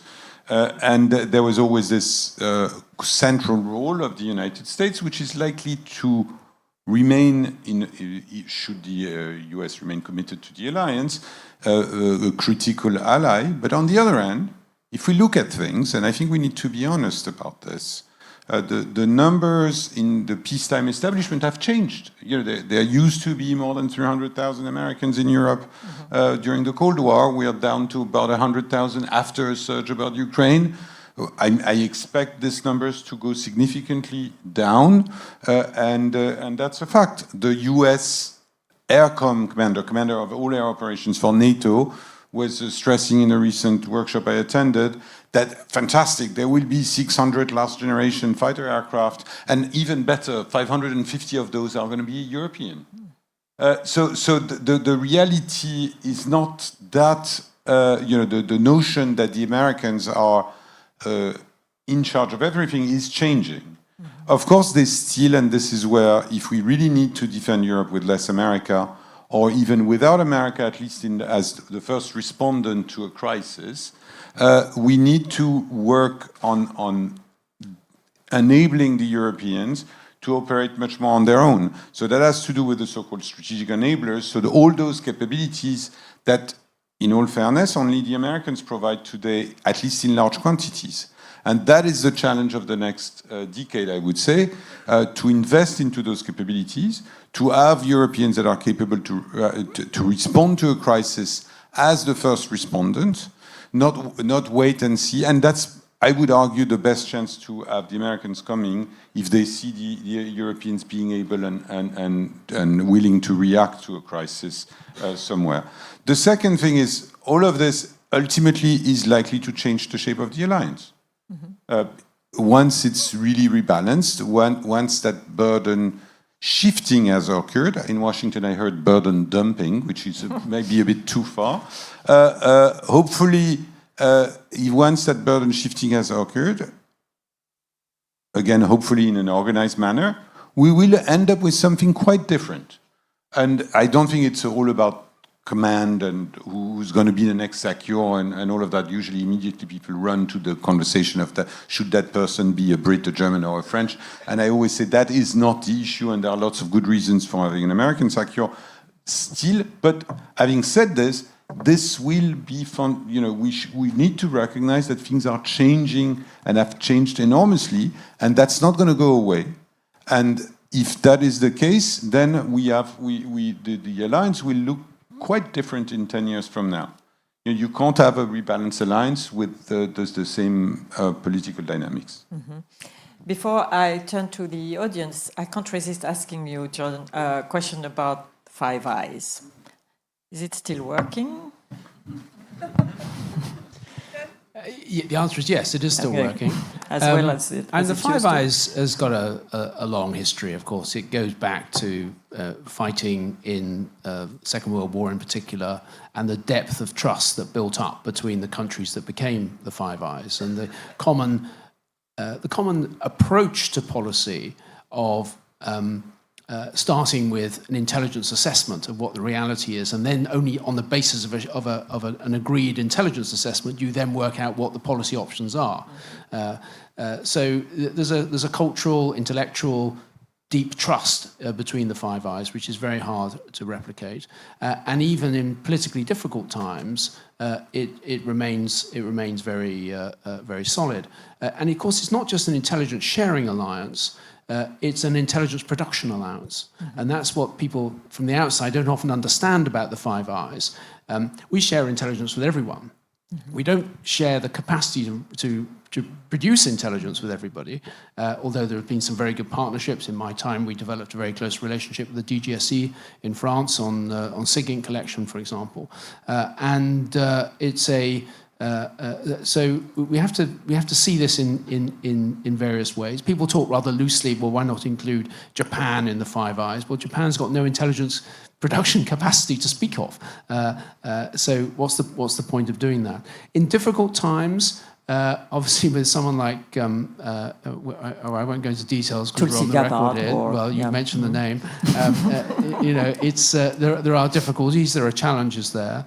In the first Trump term, the way in which we avoided or minimized risk was by keeping things between the agencies. Now, whether that's going to be possible in a context where you have unified executive authority in the United States, we'll have to see. But I do know that the willingness between the agencies to carry on cooperating on operations as well as on intelligence sharing is very deep.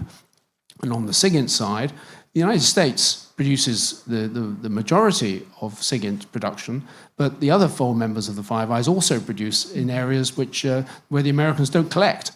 So there's a mutual dependence there, even if it's 80-20 rather than more balanced than that. I see. Okay, very interesting. Are there questions? Sorry. There's one there and one here. Sorry.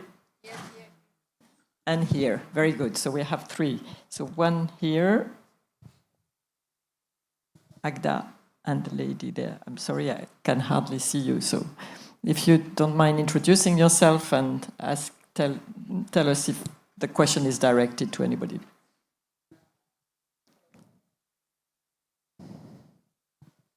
Hello, my name is Zanda Kalniņa-Lukševica. I'm a member of the Latvian Parliament. And let me come back to the differences that was pointed out at the beginning of the discussion, that if you look at the media and also at the polls, it's either the EU or the US. But if you look what's happened in the NATO summit, it's actually for the benefit of both the EU and US. So my question is, do you think it's only a difference of perspectives, or actually it's a big strategic challenge for the European Union? Because if the national policies are being built around this either or more governments build their policies on either or, the EU or aligning with the US, so can it actually bring big strategic problems for the EU and by that to our security? Thank you. We'll collect the 3 questions, so please go ahead. Yeah.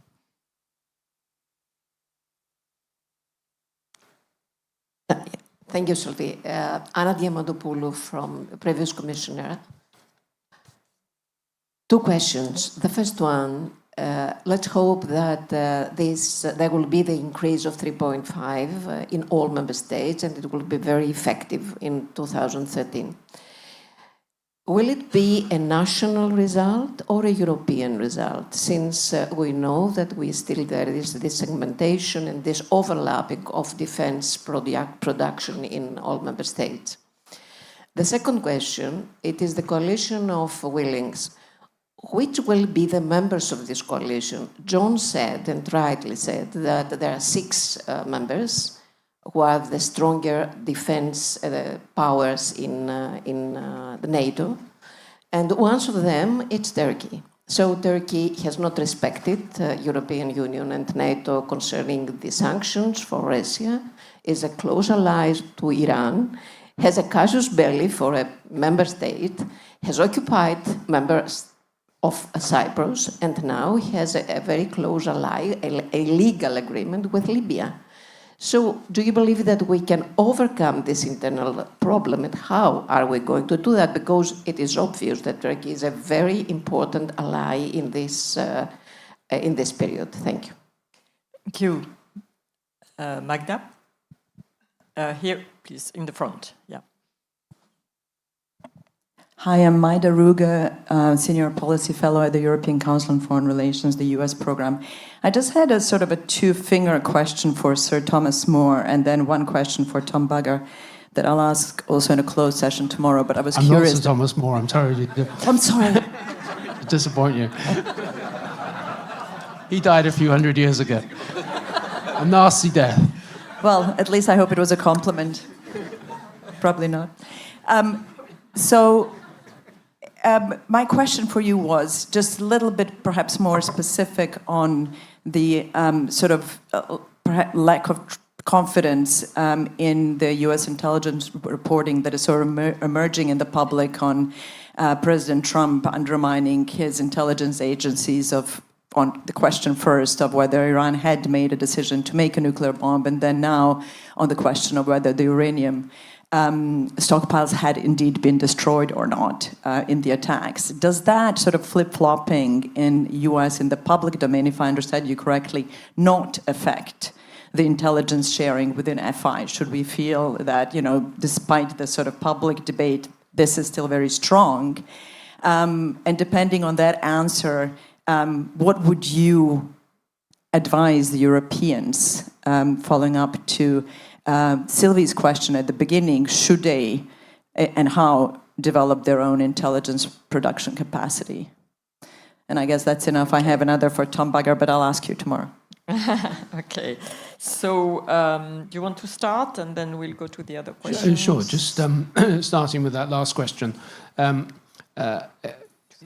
Clearly, President Trump has a conflicted relationship with the intelligence agencies. That doesn't mean that the Five Eyes relationship doesn't operate at high level, at the head of government level. It operates at agency level. That's where the integration is. Now, I don't think the strikes on Iran in the last 2 weeks were because of an imminent move to produce nuclear weapons themselves and convert their capability into weaponry. The intent of the Iranian program was clear. If you want a civil nuclear power capability, you only need 4% enriched uranium, 4%. Why produce the 60%, and why bury it so 80, 100 meters underground in order to protect it? The direction, why indulge in a widespread weaponization program? This wasn't a preemptive strike by the Israelis and the Americans because there was an imminent move to weaponry. It was a preventive strike to prevent the Iranians going down the road which they've been going down for the last 20 years or so. I think, I don't often commend what President Trump does, but I think the decision to get involved early and to tell the Israelis, right after we take out these nuclear facilities, you will stop trying to collapse the Iranian regime, because that way lies chaos. And I think that was a sensible balance which the Israelis seem to have absorbed and accepted for now. It doesn't have an impact on intelligence. Of course, the statements after the strike were largely political statements, not based on intelligence assessments. And I think the leaked intelligence assessment to the New York Times also was based on a very quick readout, which couldn't have been really evidence-based either. You take your pick on this. We'll only really know, and the Iranians will only really know in a matter of weeks or months what the outcome of the strikes actually were. So I don't think there's a direct impact there. If I could just, if I've got the microphone, just one quick word on Turkey. I agree Turkey is an absolutely vital partner on European security. An important role on Ukraine. It's a bridge into the Middle East. President Erdogan is not the easiest of partners, to say the least. But I think I was surprised you cited Libya, and the Turks have actually been the one country which has tried to uphold a UN-supported process in Tripoli against the rebels based in Benghazi. Now, we'll see how that all works out. Just because Erdogan, like Trump, has unattractive features to his leadership doesn't mean that all their decisions are unacceptable, or that the need to engage them as a nation isn't as great as it always was. Okay, quickly, because we have little time. Thomas, you want to answer any of the other yes, but maybe on the Latvian question first, because I started my comment by saying, in contrary to the public opinion poll findings presented by Mark, this NATO summit to me was characterized not by an either-or, but actually by a win for both sides, if you will. Now, that is not to say that the opinion poll is in any way wrong. I think it gives us a reflection of how European societies feel about these questions today. And of course that is a problem for the EU, and of course that is a problem for every single government or executive, how to sort of frame, structure, and communicate the relationship with the United States. And that problem is, in my opinion, is only going to grow. It's not going to go away. What I tried to say was the NATO summit was actually also a success because it did not fall into that trap, because it was not limited to this either-or debate. It actually overcame that. Thanks to those who framed it, thanks to those who ran it, thanks to those who, choreographed it the way they did. Short summit, short declaration, a very pointed result. But the problem in itself will not go away. That's what we will discuss tomorrow, Maida, in the policy salon, just as a teaser for that. But, what is that transatlantic relationship with a US government that is partly pushy in a conventional sense, but also partly revolutionary, directly intervening into European domestic politics in our countries? There's no easy answer to that, but so that is a problem. Maybe one other point on because I think this format question will continue to be a part of our conversations all along. And John has named sort of 3+3 countries as a suggestion of those who bring something to the table. From a decade of discussions and reflections on the eternal question of German leadership in Europe, I have this there is a legitimacy end of the spectrum and an efficiency end of the spectrum. The EU 27 is at the legitimacy end of the spectrum. But if you want something efficient, and we all feel that we're in an existential situation as Europe, you need something more efficient. It needs to be smaller. But the more efficient you want to be, the further you get away from the legitimacy end of the spectrum. So there is no good solution to that. And my suggestion is not to try to define any formal format. I don't believe in the foreign policy directorate that is somehow written into the treaties. It will never happen. It cannot happen. It will not be acceptable. And yet there will be countries who bring something to the table who will band together. And there will be countries within the EU, and I'm sure there will be countries outside of the EU. Britain, to me, is the most obvious one, because I would put Ukraine and Turkey in a different category still, but they're both important in their own right. So, but this is how I see it. It's more something fluid, something situational, something where we oscillate. It's not something that we should try to define as an ideal solution, because it doesn't exist. And can I just say, I didn't mean to propose a new format. I was just identifying that there are important military powers inside the EU and important ones outside the EU. Coalition of the willing, the focus is on the last word, the willing. Absolutely. And Luxembourg can be willing. Mm-hmm. And, yes. So it's those who want to be part of it, but they won't be exclusively within one particular framework. Mm-hmm. Very good. Clément, you wanted to add something? No, just briefly on the either-or debate. The paradox is that in practice, I think if you would ask President Trump, President Macron, Chancellor Merz, Prime Minister Tusk, and a lot of others in Europe, if they agree so that European countries should increase their spending targets or defense spending, everyone would say yes now. This is quite new, but everyone will say yes now. And the Americans are fine with that, they are asking that. Where there will be a difference, and probably a lot of nuances between European countries, is where we put the money. From an American perspective, it means buying more American equipment. From a French perspective, and probably for a few others at least, it would mean reduce our dependency to American equipment. And this is a big difference. Not about doing more or spending more in Europe on defense. This is consensus now.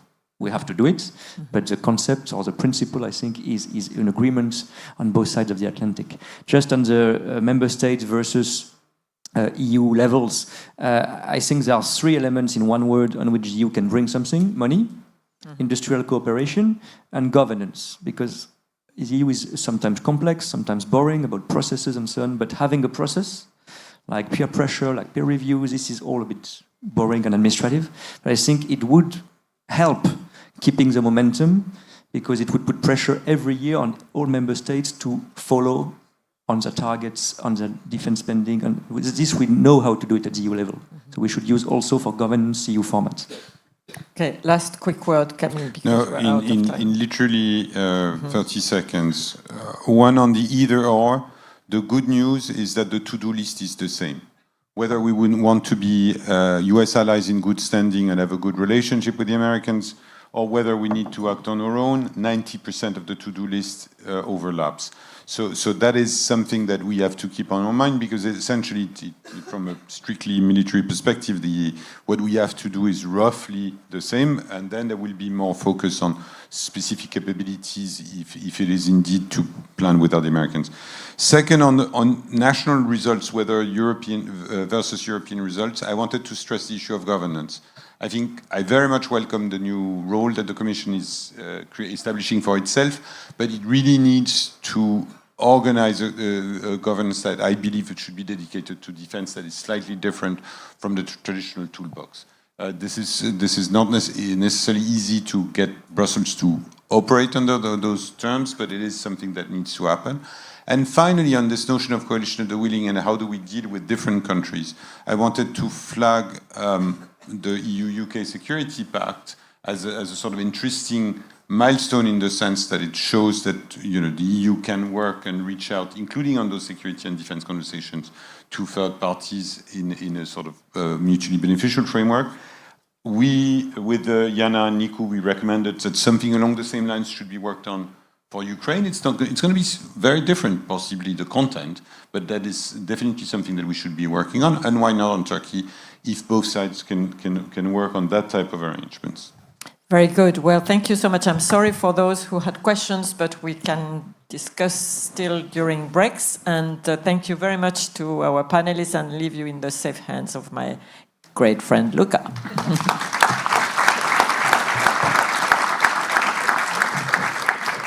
Thanks a lot for an excellent panel and nice shoes, Sylvie. What's going to happen now? Well, first of all, goodbye to those following us on the live stream. You can now walk the dog or you can grab a coffee, but be back at 5:15 for the conversation between Sigrid Kaag and Gaza, or not on Gaza, but on Gaza, not discussing with Gaza, but on Gaza, obviously. Here, there's going to be now time for coffee, but before that, full concentration is required, because now you have to remember which policy salon did you sign up for. They should be up here in 2 seconds, and if you haven't signed up for one, please do. They are all Chatham House, and they all have a number, so you can find the number out there, and that's where you're supposed to be. The salons will start 3:45, so we have about 30 minutes time for coffee. And then stay with me. After the salons, there will be again coffee break, 4:45 to 5, and here you have to multitask. I was just about to say something rude about men, but I won't. While you're having coffee, because there you have to remember to participate in this year's epic battle on the wildcard session salon. So who should win? And let's see whether I get some candidates up here, otherwise I'll read them out. So the wildcard options, the candidates are: time to reassess EU-Israel relations, 2, insights into the NATO summit, 3, how can Europe reassert its political negotiation power? So these were the 3. You are voting outside here at the ECFR desk at the entrance. And yes, of course, the vote will be monitored by the OSCE. But today is Friday, not Saturday, so now, once you've had coffee, please go to the policy salon you've signed up for, and to repeat, they are starting at 3:45, and then when you get back here at 5:15, wonderful, all this information, we'll now, at that time, we'll have the conversations with Sigrid Kaag, and after that, we have a closed-door plenary on the situation in the Middle East. Coffee.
welcome back. If you could please find your seats.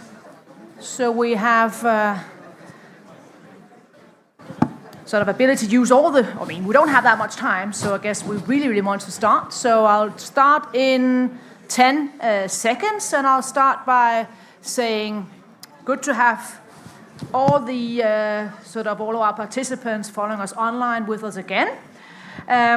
This will indeed sort of be a session that we will live stream, and it will be a conversation on Gaza, Sigrid Kaag, and it will be moderated by the one and only, right, Nicola Reindorf, Crisis Action. So fasten your seatbelts. Thanks very much, Lykke. Is that starting? Hello. So, yes, I'm Nicola Reindorf. I am the CEO of Crisis Action, which harnesses an innovative model of coalition building to protect civilians from conflict.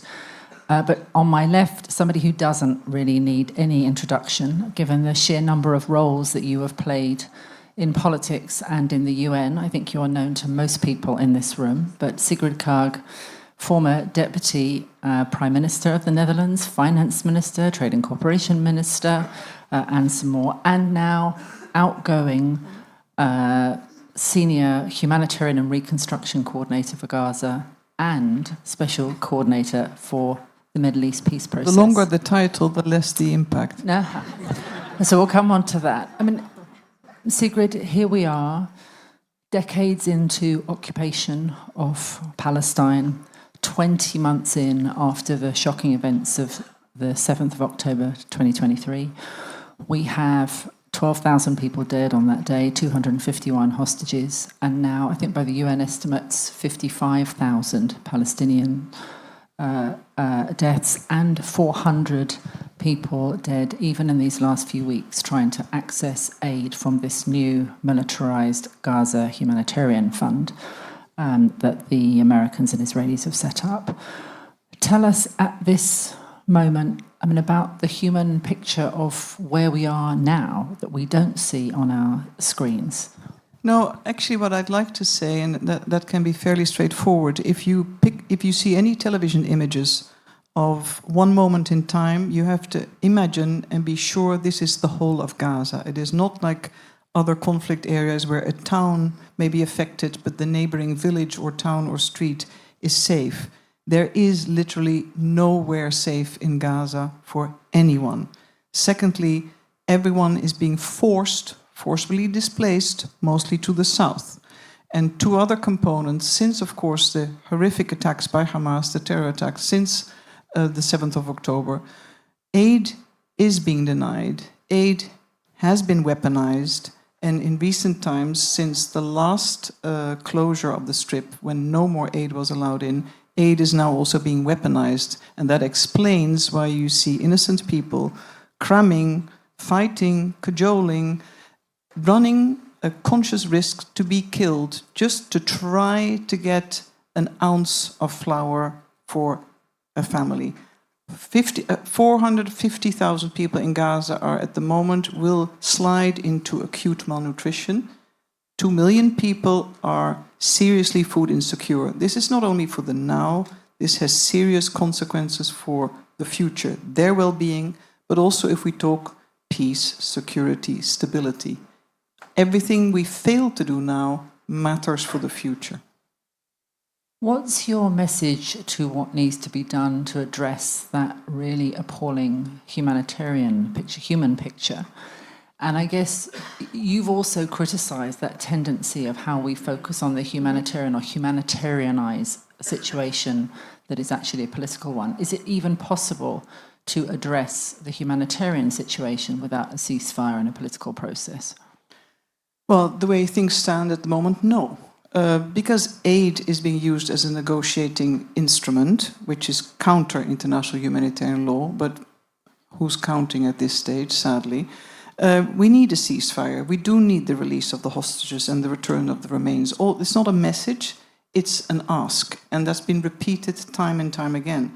But the situation in Gaza and stability or security in Palestine will not be arrived at in the longer term if you do not look at the political process, at a proper peace which will secure Israel's security and will realize Palestinian statehood. However, in my mind, this is beyond life support. It's between life support and the decision to go for euthanasia, for those countries where it's legal, because the political horizons have been disappearing, and not just since the 7th of October. It was way before the annexation, settler violence, the sheer reduction of land that remains available to try to imagine a Palestinian state. This is in no one's interest, not in Israel, not in Palestinian interest, and it's not in the interest of the region.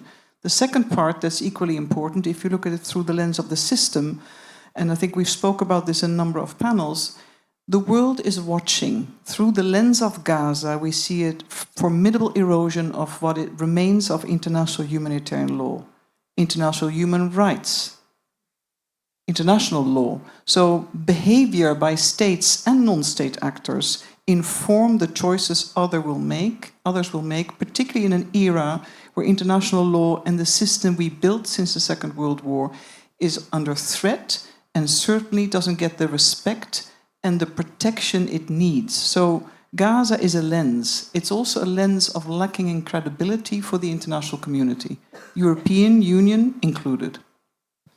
Coming back to what does it look like to be credible at this point for the European Union, what are the actions that can be taken specifically on the humanitarian and then thinking about on the political track? Well, I think a lot of the member states have done certainly one thing right, and that is not to participate with the Gaza Humanitarian Foundation, because it represented in practice a form of weaponization of aid. So we were all pleased from the UN that member states held their ground. However, as we've seen, particularly now since Israel's resounding military successes in the region, the demise of Hezbollah, the recent military attack on Iran, Israel's military superiority also tends to inform the way it will or may negotiate. It's an assumption I'm making. It is not a fact, but it will inform. And here, of course, you go back to politics. Gaza is reduced to a humanitarian crisis of epic proportions. This is a fact. But politics is failing because politicians choose tactical decisions, safe space, sometimes domestically, but also internationally, over a mission we should collectively carry for peace. Maybe it should be imposed, maybe there should be safeguards and guarantees. Those two features should really dominate the political discourse. But what we'll see is that everybody opts for nice statements, and I can say this as a UN official with the same modesty, I should say. We tend to regret, we deplore, we condemn, we welcome, warmly welcome, whatever, on the whole spectrum, there's something. But words cost lives in this case if they're not accompanied by action. We've seen in the case of Ukraine, a different, obviously, conflict zone, different triggers, totally different background. I'm not going to compare one with the other. But if one acts consistently and backs it up, then maybe there's a change. But if you leave international law to the law of the jungle or might is right, then we shouldn't be surprised that we're not addressing root causes. And this will affect not only Israel and the Palestinian territories, it definitely affects the region, but it also is a telling tale for many other countries. It's about credibility and consistency, and it cannot just be parole, parole. If we think about what might be the opportunities in this moment, what do you see? Do you see any movement? We've heard talk of a ceasefire, and again, that reflection on where is the European role? Is this something that it's the role of the US and the regional states? What would be your plea to the European states and what should be done right as a now? European, I should of course say yes, there is a role for Europe, but I think history has not shown a strong European engagement that is acceptable and or credible enough. The Europeans have mostly invested, the sort of the humanitarian and the financing part. In the case of this particular conflict, it is mostly Israeli society itself that will be determining. There may also be Israeli elections coming up again. Prime Minister Netanyahu certainly also has court cases still hanging over his head. There's a lot of domestic triangulations, and generationally Israelis have moved on from a desire for peace and accepting potentially a Palestinian state to a new generation that since the 7th of October certainly has little to no empathy for Palestinians. And I think we can understand the psychology of that, but also has no longer met and lived with Palestinians. It's a sort of far-flung entity you don't see. You meet them only when you serve in the army.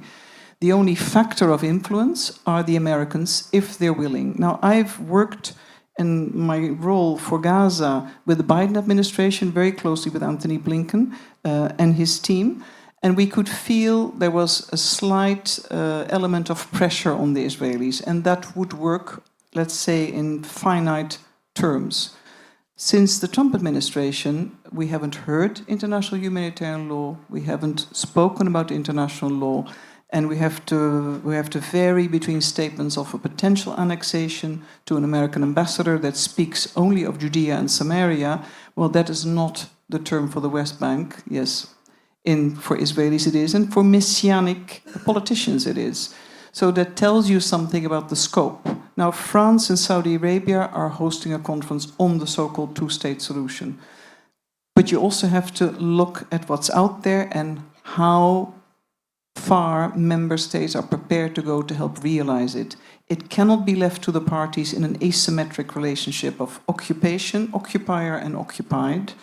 The region is important, and I hope Europe will sort of come to the fore, but look at European divisions and the outcome of the recent discussion in Brussels around the association agreement. I don't bet my little euro on Europe coming out in strong terms. They might back from behind, but it's Israeli decision-making and the Americans. And that doesn't look particularly optimistic from where I'm seated. There's also another aspect, and that is civil society in Israel and Palestine. There are so many other initiatives of people that say the two-state solution may no longer be an option. There's a one-state outcome. But what's the status of the people that are not Jewish, and they're not even citizens? So there are many different questions that have to be asked. But you cannot continue to pay lip service to a two-state solution or a process if you're not willing to bank behind it politically, with pressure, with demands, with safeguards and guarantees. To my mind, that is just simply not credible and is doing a disservice to the region and actually to the broader system that all of us should be standing up to defend. It cannot be double Dutch, or whatever the term may be in English. One of the things that you have said, and sort of what happens in Gaza and the West Bank doesn't stay in Gaza and the West Bank, and you engage with member states, governments, stakeholders around the world. What are they saying to you about the view of Europe of what is happening in Israel-Palestine? And do you think that European politicians understand how this is impacting on European standing? I think they understand, but most politicians want to win the next election. And that's often domestic. Now, since the war in Ukraine and the choices that are being made, of course, to invest, to support Ukraine, the quest for NATO, the recent Hague Commitments Pledge, etc., that will have huge ramifications on any national budget and European prioritization. And we've heard that this morning too. And that I know for sure, even as a former Minister of Finance. So I don't see much. My message to all European foreign ministers has been, you've got to walk the talk. And do not be beguiled and believe that you can just rescue a peace process or reinvent a peace process by investing only in the humanitarian. That's too easy. My second message was, you won't get any absolution from me. A, because I'm not in a position to do so, but also I just won't grant it. We've been fooled since the beginning of this crisis into truck counting. Rights of people have been reduced to the numbers of trucks. Now, Palestinians themselves give one message, and I quote literally, we are more than people. We want to live, want to have a future, and they thank, funnily enough, civilians in many countries for their voice. So I think the quest is more how civil society can put pressure on governments to look beyond the now, to be steadfast, but also in committing to an international system that remains norms and rules-based, that you also walk the talk for crises further away, not only out of self-interest, but because it befits what I think are European values. Otherwise, we should be a little bit more modest, talk less, claim less, and just shy away, but also not be surprised when horrible outcomes will continue to happen and be repeated. Sigrid, 15 minutes isn't really enough to do justice to your wisdom, and really not enough time to thank you for your service and work. Thank you very much.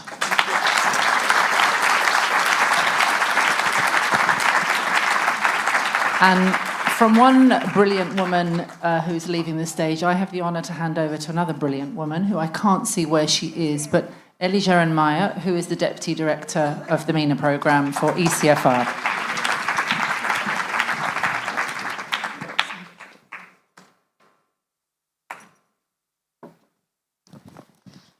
Well, good afternoon, everyone. For those of you who don't know me, I'm Ellie. I've been based with ECFR for the past over a decade now, and I've had the misfortune of watching the highs and lows of Europe-Iran relations. And for anyone that has been watching the Middle East, the last 2 weeks have been rather head-spinning days and hours. By the hour, things shift and change, but I think we are starting to see the dust settle and collect some thoughts.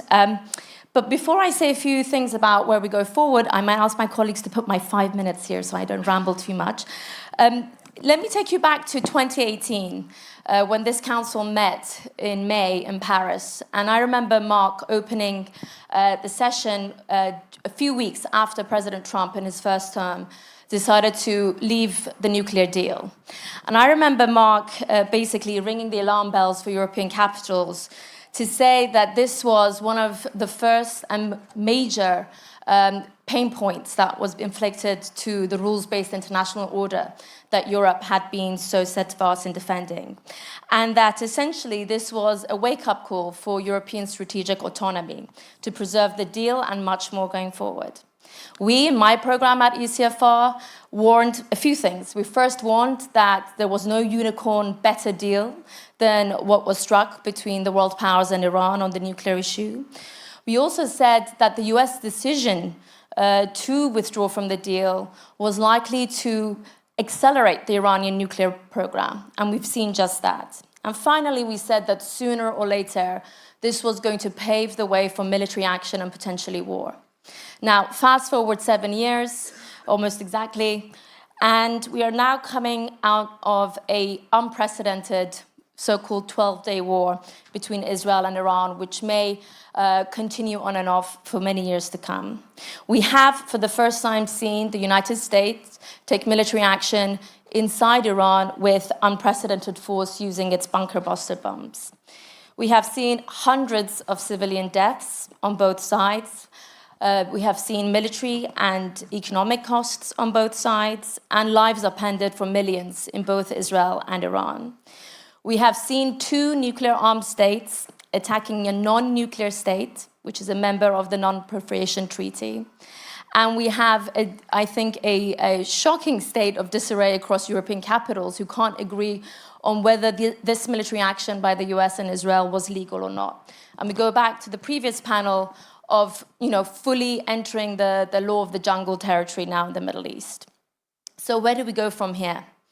Now, what my program is working on is essentially outlining the options that are facing us right now. In my view, the best option ahead, and I'll come back to this, is still a negotiated settlement, both between Iran and the US, but also Iran and Israel. Second option is entering a much more longer-term period of war between Israel and Iran, a war of attrition in which no sides will come out as winners, only losers, including here for us in Europe. The third option is, I think, one that is becoming increasingly likely, unfortunately, is contending with a nuclear-armed Iran. The debate in Iran is certainly shifting that way. And a fourth option, which again I think is untenable for Europe and actually in practice, is a continuation of a no war, no peace arrangement that Iran and the US have had for so long, but now has been ruptured. And my worry about the current ceasefire in place between Israel and Iran and the US is that it's really untenable.